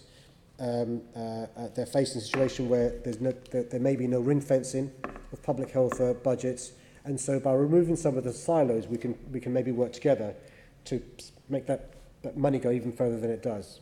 Well, you sort of preempted my next question, Mr. Mayor, which was to say that the social prescribing strategy is a very important part of the health inequality strategy. And how will you ensure the London Health Board ensures that clinical and social services have an open door policy and that patients are able to travel seamlessly between public and community services? Yeah. Well, you'll be aware, as a practicing clinician, that one of the worst things we could do is suggest to you social prescribing, and then you send a patient somewhere and it's not a good service or the appropriate service or it doesn't exist. So we've got to make sure we do the due diligence required, an audit of what's available. And we're going to support those services in the community, voluntary sector. The Church of England is very useful. Other faith communities are very important. Tower Hamlets is a good example who've led the way here. We're speaking to Sam Etherington and others involved in Tower Hamlets. But also we've got to make sure we use Public Health England to commission services which will build the capacity in relation to some of these services, and then give GPs the confidence to prescribe, to have social prescription. The evidence we have is actually it's effective, it saves the NHS money, but also it can be one way to address the financial crisis that currently exists around a number of public services. Great. Thank you, Mr. Mayor. Thank you very much. And the next question is from Assembly Member Devonish on bus safety. Thank you for your question. I don't agree that TfL has two safety cultures. Safety is at the heart of everything that TfL does. The ambitious Vision Zero targets set out how determined we are to eradicate death and serious injuries on our roads. As the TfL transport strategy sets out, we want 0 deaths or serious injuries on London roads by 2041. As part of this, we're working with TfL to eliminate deaths in or by London buses by 2030, and to reduce deaths and serious injuries in or by buses by 70% by 2022. These targets are challenging but achievable, including through the delivery of TfL's bus safety programme. This includes a range of initiatives from innovative safety training for all bus drivers to the development of my industry-leading bus safety standard, which will introduce new design features to all vehicles entering the London fleet from next year. Achieving Vision Zero will require a significant cultural shift from all of us in London. We need to evolve the way we approach reducing road danger and responding to road trauma. We must embed the belief that it's absolutely unacceptable for people to be killed and seriously injured on our roads. We're not there yet, and it will not be achieved overnight. But I know that the TfL leadership team share my conviction, and my Vision Zero action plan shows how TfL and other organisations in London are starting to create this cultural shift. TfL applies fundamental safety principles across everything it does, led by the Safety, Sustainability and HR panel. While the highly regulated rail industry requires TfL to have a formal safety management system in place, TfL is applying similar systems to manage safety on buses.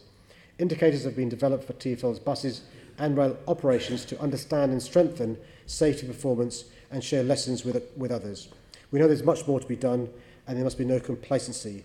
The second annual Bus Safety Summit will be held in October. We will be launching the first phase of our bus safety standard and the future roadmap for bus vehicle safety in London. Continued engagement with staff, suppliers and contractors of our TfL will help ensure there's a good safety culture through all of TfL's operations. Thank you, Mr. Mayor. If there's such a good safety culture, why did one of your board members go to the Financial Times, a very reputable journal, and make these comments? I'm not sure. It's not sourced, so unless you know, unless we know who the person is and the concerns they have, I can't really answer. What I do know is the TfL board take it very seriously, but also the committee does as well. And what I'd say through you to any board member who's concerned is I'm surprised if they don't feel confident to raise any concerns they've had. The good news is we have a board at TfL that holds the executive to account and makes sure that safety is a top priority for not just TfL, but all those in the private sector who contract with TfL as well. So you chair these board meetings, Mr. Mayor. Do you feel there's an open atmosphere in your TfL board meetings that people could raise these very, very important concerns in those meetings? Absolutely, and we live stream all the TfL board meetings and the public can attend those meetings as well, and I'm sure you will assiduously watch the TfL future board meetings to make sure that that culture exists. When you got this media article, did you go back and review what you were doing personally or through at least your deputy mayor? Because I can't believe a member of your board would just make a silly allegation. This is clearly a serious point that this person is making, and they're trying to get this into the public debate. So have you and or your deputy mayor reviewed your safety concerns on buses after the Financial Times article? Not specifically as a consequence of a newspaper article, but we always are looking at how we can make our public transport safe and reliable. It's one of the things we do all the time, since I became mayor anyway. Do you accept the main premise that there's two safety cultures, one within the tube network and one within the buses, and the former is good and the latter isn't? No, I don't accept that.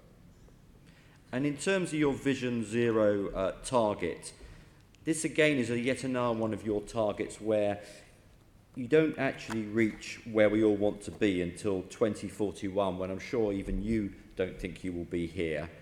Do you feel you can pull some of these targets forward? And where do you think you'll be in terms of meeting safety targets by the end of your first term in May 2020? Well, it's worth just reminding colleagues, in case any have forgotten, that strategies are designed to be long-term. The previous mayor had 25-year strategies as well.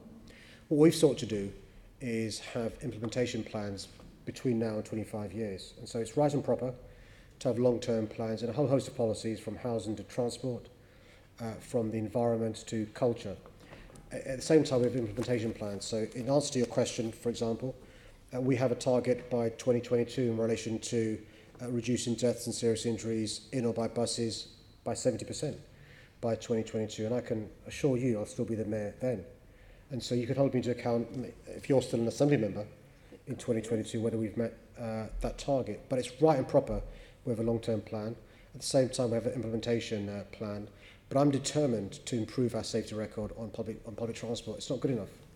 It can't be right that in some parts of public transport the figures are going up rather than down, but also the level of progress I'm impatient with. We've got to accelerate progress in relation to safety on public transport. I'll give you one example that you'll be well versed of, wearing your other hat as a councillor in Westminster. One of the advantages of pedestrianising Oxford Street is it will make it much safer in relation to accidents caused by buses on pedestrians and by pedestrians on buses as well. It'll also make it safer, by the way, in relation to mitigating the impact of hostile vehicles. And so just one example where we need to work with councils, and I'm frustrated by councils who want to put a roadblock in relation to measures that could lead to more safety. Thank you. I'll leave it there. Thank you very much. Assembly Member Arnold has a question on skills for the future. Thank you, Chair. Thank you for your question. I'm incredibly proud of the achievements young Londoners continue to make in their GCSE and A-levels this year, despite some major government changes to grading and tougher exams. London has some of the UK's most dynamic, high-achieving schools. Low-income students in London fare better than anywhere else, yet too many young people leave schools without basic skills. This afternoon I'm meeting Amanda Spielman, Chief Inspector of Schools, to discuss how we can work together with Ofsted to address some of the challenges our young people in London face around education, serious youth violence, and children and young people's mental health and well-being. We're engaging more young people, in particular those from disadvantaged backgrounds and girls, in STEM subjects and careers from an early age through my London Scientist Award and Recode London programmes.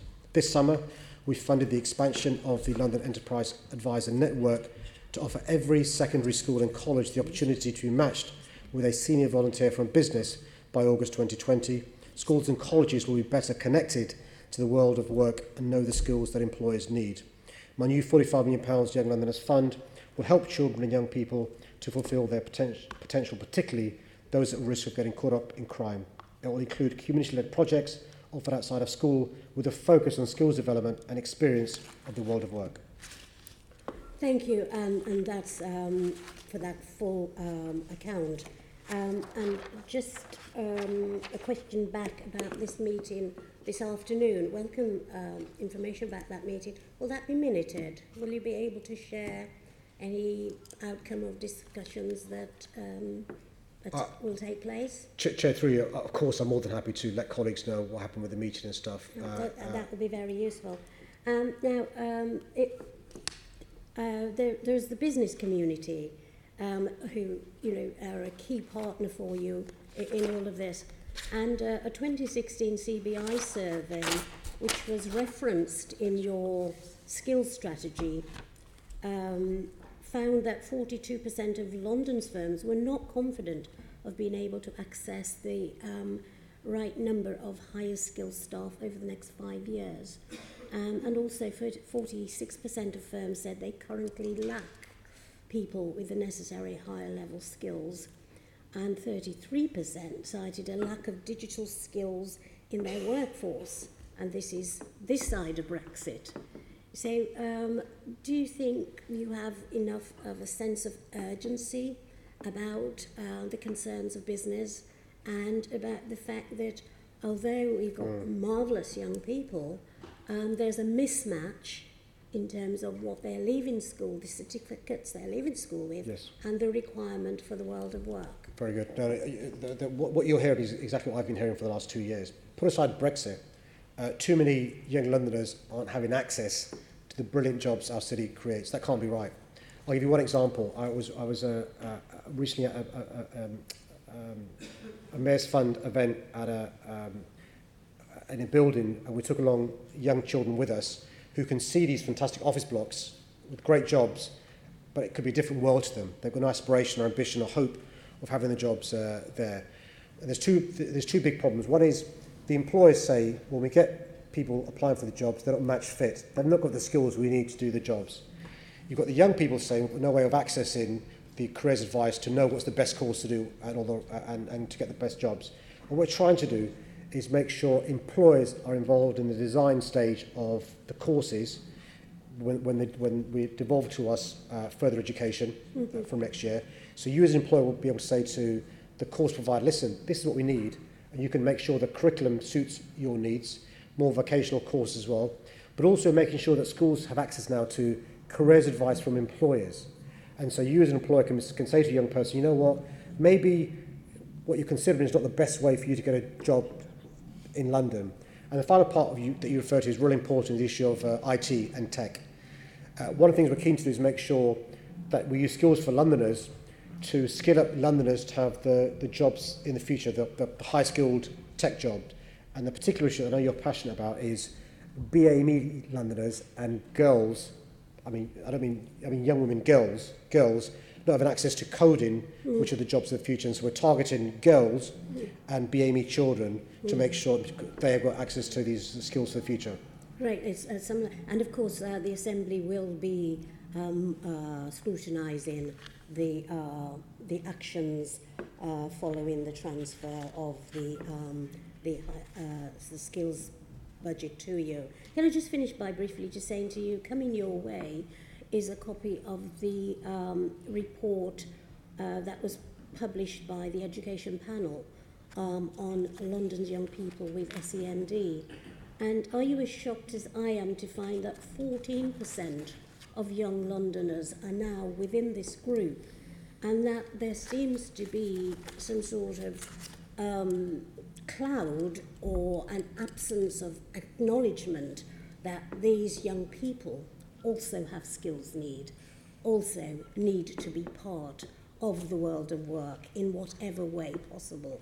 Well, I've not read your report yet, of course, but the amount of young people with special educational needs is more in London than other parts of the country, yes, and it it's is increasing in London as well. And we've got to help this important part of our community to have their potential fulfilled. Some of it is micro-targeted assistance to this community. It could be bespoke training, could be mentoring, it could be paid internship. And some of it is making sure that the services you provide recognise the different challenges they have. The good news is that the London councils understand the importance of this, and at the meeting that I had with the previous Secretary of State for Education, we lobbied her about this issue. But also one of the things that I need to do once we've had the devolution to us is have a proper review undertaken of the needs of this cohort in relation to further education. Right, well, I hope you'll read our report shortly and that you'll accept all our recommendations. Assembly Member Devonish. Mr Mayor, you top sliced £3 million from this vital budget. If you are going to top slice that, can I make a plea that you look at using some of that money embedded in with London councils and the boroughs and don't just create a huge bureaucracy in this building, please? Well, can I just say, Chair, I mean, the Assembly member asked a question in relation to top slicing budget. The way it works is central government devolves to various parts of the country budgets, and I suspect he'd be the first person to criticise us if there wasn't due diligence, if there wasn't accountability, if there wasn't a proper process in place on the allocation of these monies, but also making sure that the issues raised by Assembly Member Arnold are addressed. And so on the one hand, we'd be criticised for not doing proper scrutiny. On the other hand, we're being criticised for devolution from the government of the education budget to us. I'm keen to make sure that rather than any monies coming from providers, it comes from the bureaucracy currently used at DfE. Thank you very much. The next question is from Assembly Member Gavron on affordable housing targets. Thank you, Chair. Thank you for your question. Yes, social rented and other genuinely affordable housing is central to mixed communities. Having grown up in a council home, I understand the vital role that social housing plays for Londoners. It forms the foundations of our mixed city, and it's now more important than ever. Creating mixed and inclusive communities is central to our vision to create a city for all Londoners. It is embedded in our affordable homes programme and in our planning policies, both of which are already delivering thousands of more social rented and other genuinely affordable homes for Londoners. Other policies in my draft plan will ensure that more of these affordable homes are delivered on-site and are better integrated into the community through 10-year blind developments. Creating mixed communities in the midst of a housing crisis with market prices that have soared is not easy, but it can be done. My Deputy Mayor for Housing, James Murray, and I both recently visited Mark Lake Court in Sadiq, where new council homes have been developed hand in hand with the local community in one of London's most expensive postcodes. These council homes will help ensure Londoners are not driven out of the city, but can stay in communities in which they grew up. I want to help councils like Sadiq do even more which is why we've launched City Hall's first ever programme dedicated to building new council housing. Thank you. Thank you for that response. You've already alluded to the column that Boris Johnson wrote in the Telegraph recently, where he trashed affordable housing quotas or targets. This question, though, is focusing on mixed and balanced communities. But in that context, your predecessor decided that there should be, in his 2011 replacement London plan, that there should be no policy. I mean, he just dropped it. No policy to introduce social rented homes in areas where there were dense concentrations of market housing. He also decided to introduce a new policy that there should be no social housing in areas where there already existed social housing. And that was despite the government inspector actually ruling that he should delete that policy. Now my question, coming to that, is what's been the legacy of that 2011 policy for London, and what did it mean for you on assuming office? Well, there's the policies that you refer to, but also the government's welfare benefit policies taken together have started to see some communities changing rapidly. What we haven't got to, thankfully, yet is a hollowing out of London. And thankfully, I think it's possible to have a situation where there's still mixed communities in London. I love Paris, but one of the things that concerns us, many of us who know Paris well, is how in Paris you've got those who are relatively well off live in the centre of Paris, those who are less well off live in the donuts in outer Paris. I would never want to reach a situation in London, which would happen if there were a continued period of Boris Johnson's policies and the policies of his government over a number of years. Because the consequence of the bedroom tax, the consequence of universal credit, the consequence of the planning policies you referred to is, in certain parts of our community, having one type of housing, whether it's social housing or whether it's market value housing. And one of the joys of London, I knew growing up in London, is the social mix we have. Living cheek by jowl, somebody who's the son of a bus driver, somebody who's a son of or daughter of a doctor or a lecturer or a doctor. That's one of the joys of London, and I never want to lose that. That's good, okay.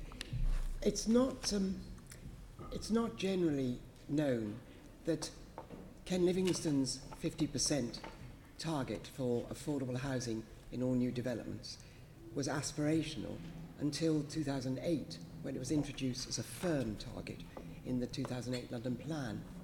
Now, in 2011, Boris Johnson dropped that target and abolished that, and the developers sitting at the EIP all argued, they opposed the dropping of it, and they argued that it would actually hamper them and give them less clarity in negotiating land values.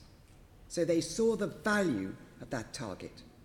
Now, you've introduced a longer-term 50% target, which is very welcome, and a 35% threshold for developers. Can you tell us how developers are finding that 35% Really, very important question. So firstly, developers love the clarity.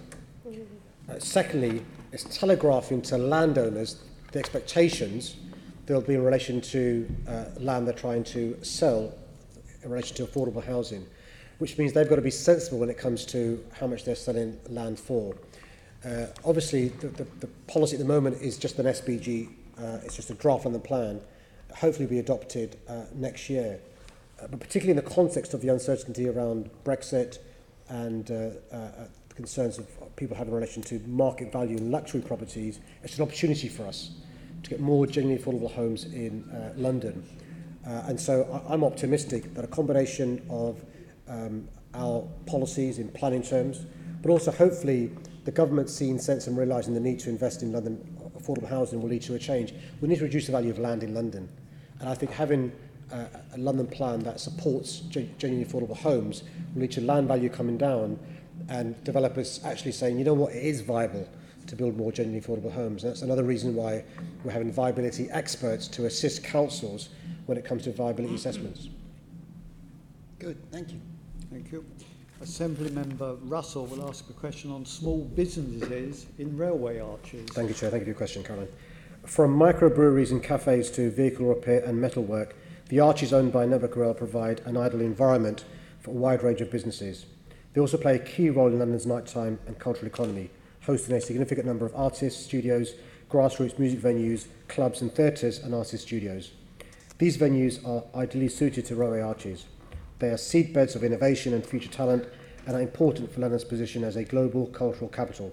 Given the loss of small cultural venues across the capital over the last decade, I want to ensure we don't lose more vital venues located in Network Rail arches. Network Rail's decision to take the sale forward as a single transaction was concerning because it didn't reflect the needs of tenants or local economies and circumstances. This approach introduced a real danger that the new owners could force out smaller, lower value businesses from the communities that they serve. Following the announcement this week that Network Rail has agreed to sell, I've written to Joe Johnson MP, Transport Minister and Minister for London, to express my concern about the approach taken to the sale and to seek clarity on the terms of the transaction, particularly around the obligations that should be imposed on the new owners in respect of their tenants. I also emphasised the importance of these arches to the fabric of our city and called on him to ensure that obligations are imposed on the new owner to address impact on small businesses, cultural infrastructure and local communities. It is encouraging that Telereal and Blackstone will be signing up to a tenants' charter, but tenants will remain concerned about the sale and effect it could have on their livelihoods. It is vital that the new owners consider and address impacts on small businesses and local communities. We'd also expect them to adopt a more open and transparent approach to rent reviews and lease renewals. Thank you, and I'm very glad to hear that you have written to Joe Johnson. Shame we weren't able to get an intervention before this big sale went off.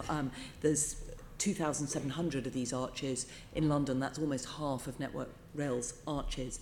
Now, the campaign group, Guardians of the Arches, fear that they will be priced out or forced out of these premises once the sale of the arches is complete, as you alluded to. And many of the micro businesses using these spaces have already experienced rent rises over 100%. The highest recorded was 345%. So you've said previously that affordable workspace for businesses is important. And I was glad to hear you recognise that these micro businesses are very different to small and medium enterprises. Now, do you have a definition for what makes an affordable rent for micro business workspace? Not to hand, I don't share.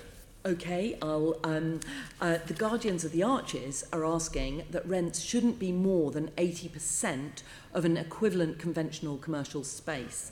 They're worried that the new owner's tenants' charter that you mentioned doesn't give any guarantees about rents.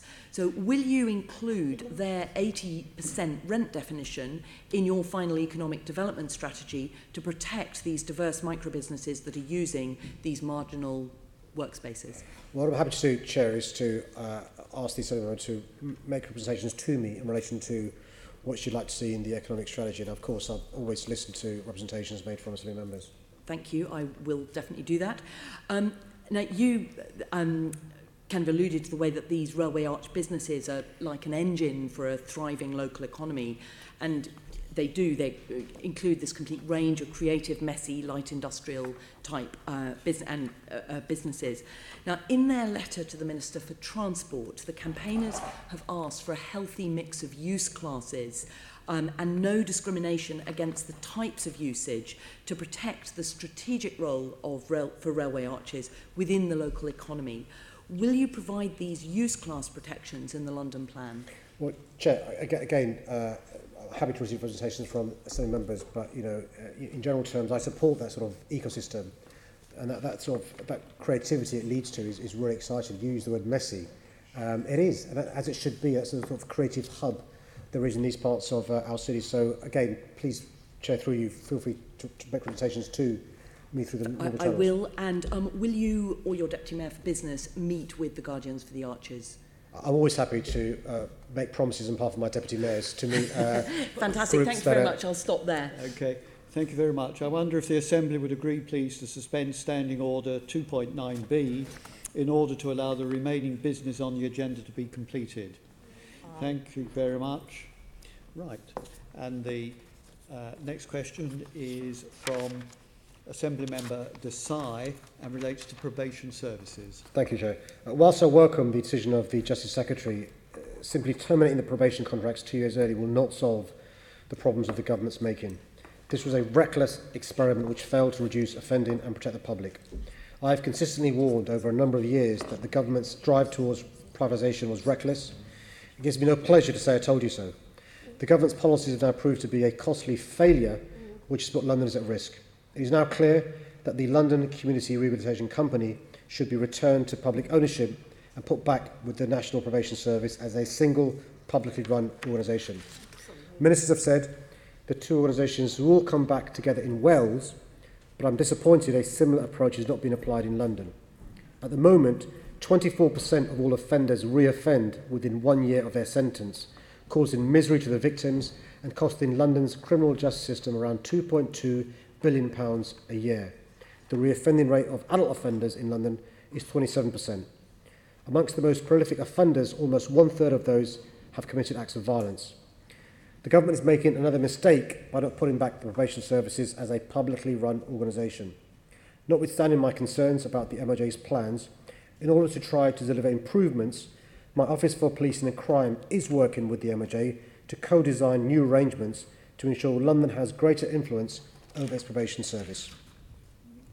Thank you for that answer, Mr. Mayor. I think you touched upon this, but were you or your deputy consulted by the government prior to the decision to terminate these contracts in any meaningful way? No, we were told about it after we'd signed the Memorandum of Understanding. So we had the discussions about greater devolution. Of course, we've expressed our concerns about the way the contract's working. We agreed a Memorandum of Understanding. We were then notified of the MOJ's intention of terminating the contracts 2 years early. And since then, there's been engagement between our offices about opportunities for co-designing arrangements going forward. But my view, as I've said, is it should go back to a national probation service. And I think you used the words new ways of working, shedding new light. Could you just give us an example of this how you would use this field opportunity by the government or this failure of the government to reduce reoffending through use of innovative practices, such as integrated offender management? So in Wales, the government's going to join them back together as a national probation service. They're not doing that in London. Now, one of the things that we could simply stand by and not get involved and complain afterwards when it's a failure. What we're doing is trying to be constructive. So we're working with them to co-design a new system and to co-commission the new system, but it needs more resources. When you speak to experienced probation officers, they will tell you it can't be done on the cheap. And so one of the things we'll be saying to the government is we're happy to work with you to co-design, co-commission, but it needs more resources. Thank you, Mr. Mayor. Can I just say that the last question, the sale of railway arches, is causing a lot of concern in my constituency, particularly in Tower Hamlets. Sure. Thank you very much. Assembly Member Russell has a few seconds in dealing with grass fires. Point of order, Chair. Earlier on, when I was asking questions, I'm afraid you interrupted me twice, and the first time after I'd been speaking only for 30 seconds, which I've noticed you haven't done for other members here today. So I think it might be fair to just let the Mayor's first answer play out in this case, give us a few more seconds, so that we've asked a factual question. I'm concerned we might not get the facts we need back from the Mayor. Well, I don't know how long that took, really. Perhaps you give it a go, Mr. Mayor. Answering Assembly Member Russell's question on grass fires. Thank you, Chair. I'm sure the Assembly will join me in expressing our thanks to all London firefighters for their dedication and professionalism in what has been a very busy summer. As well as their hard work tackling fires across London and keeping our city safe, they've also provided support to colleagues in the north, sending a team of almost 300 firefighters to assist at the Lancashire Moorlands fire. It's great to see our city partnership working in this way. The London Fire Brigade saw a huge increase in grass fires this summer due to the exceptionally dry conditions caused by the heat wave. Firefighters attended 1,969 fires, 1969 fires, recorded as grassland, woodland and crops in June, July and August this year. This compares to 914 such fires in the same period in 2017, an increase of 1,055 incidents. A total of 2,147 fire engines attended the grass fires this year, and they were occupied for a total of 2,800 hours. Most of these incidents would have been attended by a single fire engine with a crew of either 4 or 5. London Fire Brigade carried out a lot of proactive and reactive preventative work during the summer months, issuing a number of press releases around the dangers of barbecuing in parks, smoking and glass objects, which can start fires. The London Fire Commissioner Danny Cotton wrote to all London councils to ask for a temporary ban of barbecuing in public parks, which was all supported by most councils. I fully supported this campaign and also encouraged Londoners to be more aware of fire safety in the hot weather. London's Fire Brigade's borough commanders have also been working to identify areas of open spaces, including private and common parks, wasteland and fields in their areas. They've been liaising with those responsible for the security and maintenance of these areas to offer advice and guidance to help minimise fires caused by improper waste disposal, glass bottles, smoking materials, barbecues and campfires, as well as deliberate fire setting. Thank you very much. Now that is it on that. And that was a question which, of course, was of interest to all Londoners, and that's why there was a latitude given. Assembly Member Eshalomi on congestion charge discount. Thank you, Chair. This is an urgent... There is... So you put it for a stride, Chair, sorry. There is an urgent need to tackle the increase in congestion and toxic air in central London. Congestion causes delays to vital bus services, pushes air pollution to critical levels and makes too many places unpleasant for walking and cycling. Appropriate interventions are required to address these issues. In recent years, the impact of the congestion charge on congestion has lessened due to the increasing number of vehicles exempt from paying. Only half of the vehicles in the C-charge zone in charging hours now pay the full charge.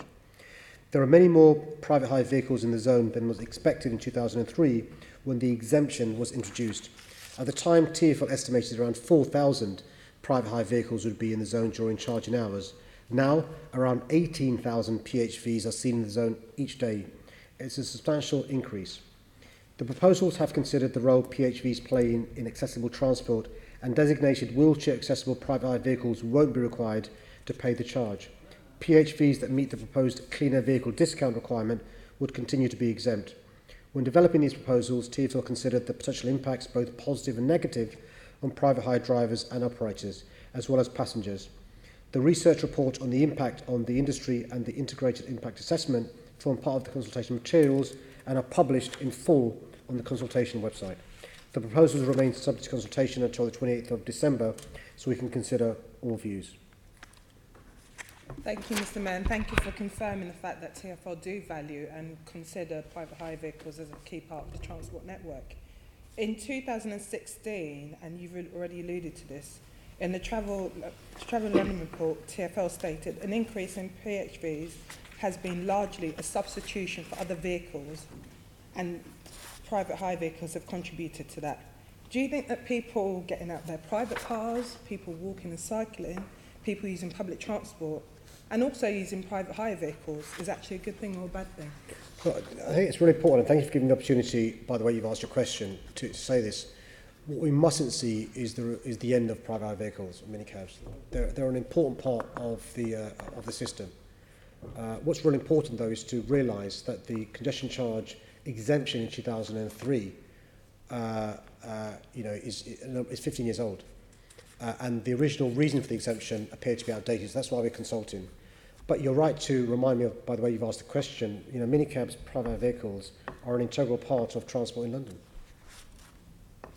One of the other areas is the fact that a number of operators may pass this cost on to the drivers directly, and we know that, again, there are big issues around the way private hire vehicle drivers are treated in terms of work conditions, how much they're paid. Do you feel that, again, this may make a playing field, which isn't already level, even more competitive and actually see more problems for those smaller operators who could close? There's a wider issue about the need for the government to get involved in the gig economy and the way those who work in the gig economy are treated. Unfortunately, my powers are limited in relation to what I can do to improve the plight of minicab drivers, delivery drivers and others who work in the gig economy and suffer horrible conditions. There are a number of options that will be open to an operator and a driver. An operator could absorb the costs. They could have some drivers in the C-charge areas and others not in the C-charge areas. They could pass the costs on to the driver. They could pass the cost on, divvied up, to a passenger. So one of the things that the independent assessment looked into is what the various options are, and they'll be open to the operators, to each operator to decide what to do. Yeah, no, and the study that TfL are using is the Cambridge Economic Policy Associate reports. They don't actually cite the Travel in London reports, which looks at the developments and trends of transport across London. Mr. Mayor, do you feel that you're actually happy with the data collated by TfL to remove this exemption from private hire vehicles? Well, we're consulting, and if during the consultation people want us to look at other data, we'll be happy to do so. Cambridge Economic Policy Associates, where they did their report, spoke to a number of operators, spoke to representatives, and also conducted a number of interviews, different size operators, trade union and driver representatives. But if there's other information that in your capacity as chair of the committee you think we should look into, please let's have it. Consultation goes on for another 2-3 weeks, and of course TfL, as they always do, will look at all responses seriously. Thank you. Deputy Chair of the Committee, my colleague Caroline Fidges. Beg your pardon. Okay. All right. Next question is from Assembly Member Whittle and is on gang violence. Thank you, Chair. This question is based on a false premise. I can't speak for previous mayors, but it's never been the case that I don't visit bereaved families. What I've always done is respect the privacy of families. I've met many victims of knife and gun crime and bereaved families since I became mayor, nearly always without any media or publicity. I just don't think it's appropriate to publicise these meetings. The answer does give me an opportunity to explain the process that I follow, Chair. When a homicide happens, the police assign a family liaison officer to work with the family. One of the things this officer will say to the family in appropriate cases is that I, as mayor, would be keen to meet with them. I also write letters of condolence when appropriate, where an offer is made to meet with the family, as well as letting them know that we're here and ready to provide any additional help they may require. Even when I don't have direct powers to help with a specific request, I always try and use my position as mayor to help a family. Sometimes when we reach out to a victim's family in the aftermath of an incident, their grief understandably is just too raw to even consider a meeting. These are families who are going through an extremely difficult time, unimaginable to many of us. Grieving for a child, having to identify a body, arranging for a family to come from overseas, retrieving possessions, planning a funeral for their child, and helping with police appeals. Since I've become mayor, we've made sure City Hall does all it can. My Deputy Mayor for Policing and Crime, Sophie Linden, my Deputy Mayor for Social Integration, Matthew Ryder, and I also regularly work with bereaved family members who've gone on to develop positive campaigns that support our efforts to tackle violent crime. We've also ensured that bereaved families are consulted in developing policies and strategies like the Police and Crime Plan, the Life Crime Strategy, the London Is Your Life campaign, and the Violence Against Women and Girls Strategy. Thank you, Mr. Mayor. The premise of my question was based on an interview you did with LBC in April. I don't for a moment think that you're going to or should take a camera crew along to see it or anything like that. It was a genuine question. Have you actually been to see any of the families, bereaved families? I totally understand that some of them might not want it, but have there been instances where you have? Yeah. There have. Oh, I'm very pleased to hear that. We in the PCC, in the Peace and Crime Committee, went to see some frontline organisations in Hackney. This was in the summer, Jeanette and Steve, myself. And I think we're going to be inviting them back as people right on the front line. What I was going to ask you is there going to be a point in the future where maybe you could get bereaved families, people who are involved tangentially in gang culture, i.e. the families of people involved, and have a City Hall summit here maybe with them? You remember that we had one when Amber Rudd came. I don't think most of us can probably remember really what came out of it. It was mostly politicians. But to have these people, because I think symbolically, if nothing else, it just shows that, you know, we care about it in this building. Well, Chair, the answer is we've had one of these events. It was a couple of weeks after the politicians' event, and the demand was such that only was the upstairs living room fully occupied by families, bereaved families, survivors, but some of the rooms downstairs had to be used as spillovers. And Matthew Ryder, Sophie Linden and myself spent the afternoon with these bereaved families, and there have been a number of additional events in City Hall, but also us going out to communities as well. I was in Hackney as well, an event organised by the excellent mayor there, Phil Glanville, with Sophie Linden, where we met a number of bereaved families in Hackney as well. So we go out regularly to meet bereaved families. The most recent bereaved family I met was 2 weeks ago at a funeral. So we do go out, and it's really important. And you're right to remind us all that we must speak to families directly affected by the violence that we're trying to solve. Could I just, if I've got any more time, I'll just ask one more thing. When you have met with people who've lost people, what have you, what have you learned? You know, is it were, apart from your own experience as being a father, whatever, what else have you learned from that experience? Well, no two families are the same. No two deaths or serious injuries are the same. What's clear to me is nobody deserves to die. There can be no justification for the death. So some of the things said in the media in particular are victim A was a member of a criminal gang, or victim B, first incited the person responsible for their death to attack them and stuff. There can be no justification for that. And when you speak to mum, dad, big brother, big sister, uncle, auntie, they are grieving. And what's clear to me is that they support our efforts to tackle violent crime. They support the efforts we're taking, but they appreciate that with the best will in the world, none of us can by ourselves solve this crime. And it takes the cooperation of the communities as well as the police, schools, faith leaders, civic society, social media companies and others to get involved with tackling this issue. But the key thing I try and give them is hope. Because the families going through difficult times who need hope, and it's really important we make time to show these families respect. Thank you very much. Next question is from Assembly Member Shah and relates to step-free access. Thank you for your question. I'm committed to making our transport network accessible to everyone. This is why we're investing an unprecedented £200 million to deliver the largest boost to accessibility in the Tube's history. The funding is to increase the number of step-free stations on the Tube network from 70 at the end of 2016 to 100 by 2022. This investment represents a key part of my transport strategy, which aims to create a fairer, greener, healthier and more prosperous city by reducing reliance on car journeys and improving public transport. Since 2016, step-free access works have been completed at Tottenham Court Road, Bond Street, Bromley by Bow and at Buckhurst Hill, which was the first of the stations within my accessibility programme to be completed in May of this year. Opening up Tottenham Court Road and Bond Street has made it easier for older and disabled people and other customers who find it difficult to use stairs or escalators to access central London. As part of the accessibility programme, TfL is delivering 30 new step-free access stations by 2022. So far, we've announced 23 out of the 30 stations to be made step-free. These 23 stations serve nearly 53 million customers per year. The next station to become step-free will be Newbury Park in October. Works at Knightsbridge and Harrow on the Hill are also underway, and TfL will begin work at South Woodford, Mill Hill East and Cockfosters in the next few months. Thank you, Mr. Mayor. I have, as you know, raised with you issue about Stanmore Station step-free access. On that, can I urge you and TfL to look at a couple of potential options for an urgent measures to make that station step-free? The first one, which is the preferred choice, preferred option, is that the cost of step-free access may fall within your criteria for your 200 million step-free access funding. If this is the case, would you consider that this step-free, this station goes into that particular funding program?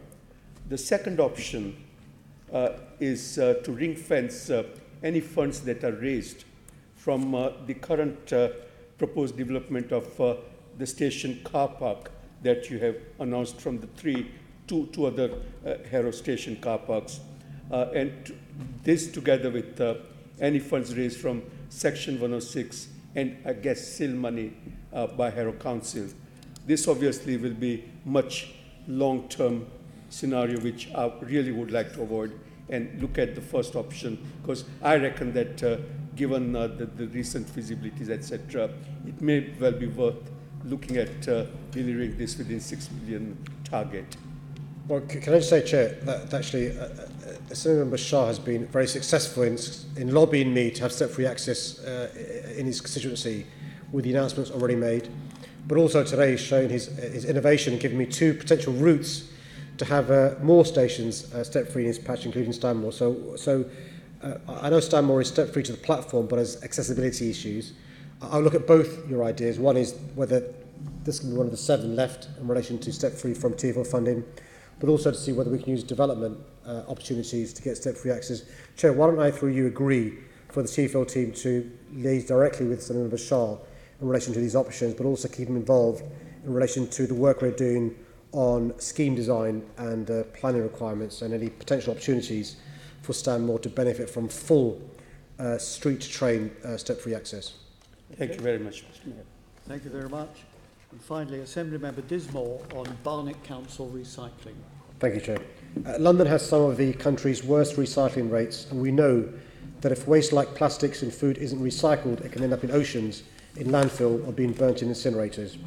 We need to start to work together to reverse this. So in our London Environment Strategy, I set a London-wide target to recycle more than 65% of London's municipal waste and to cut food waste by 50% per person by 2030.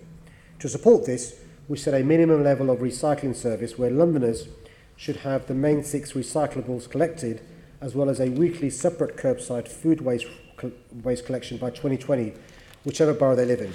We consulted widely on this proposal and it gained strong support.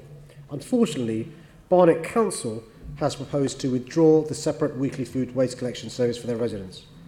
All waste authorities in London are under a legal duty to exercise their waste functions in general conformity with the municipal waste provisions of my environment strategy, and Barnet's decision contradicts one of its key provisions, which requires all London waste collection authorities to provide such a service to all curbside properties as a minimum by 2020 at the latest.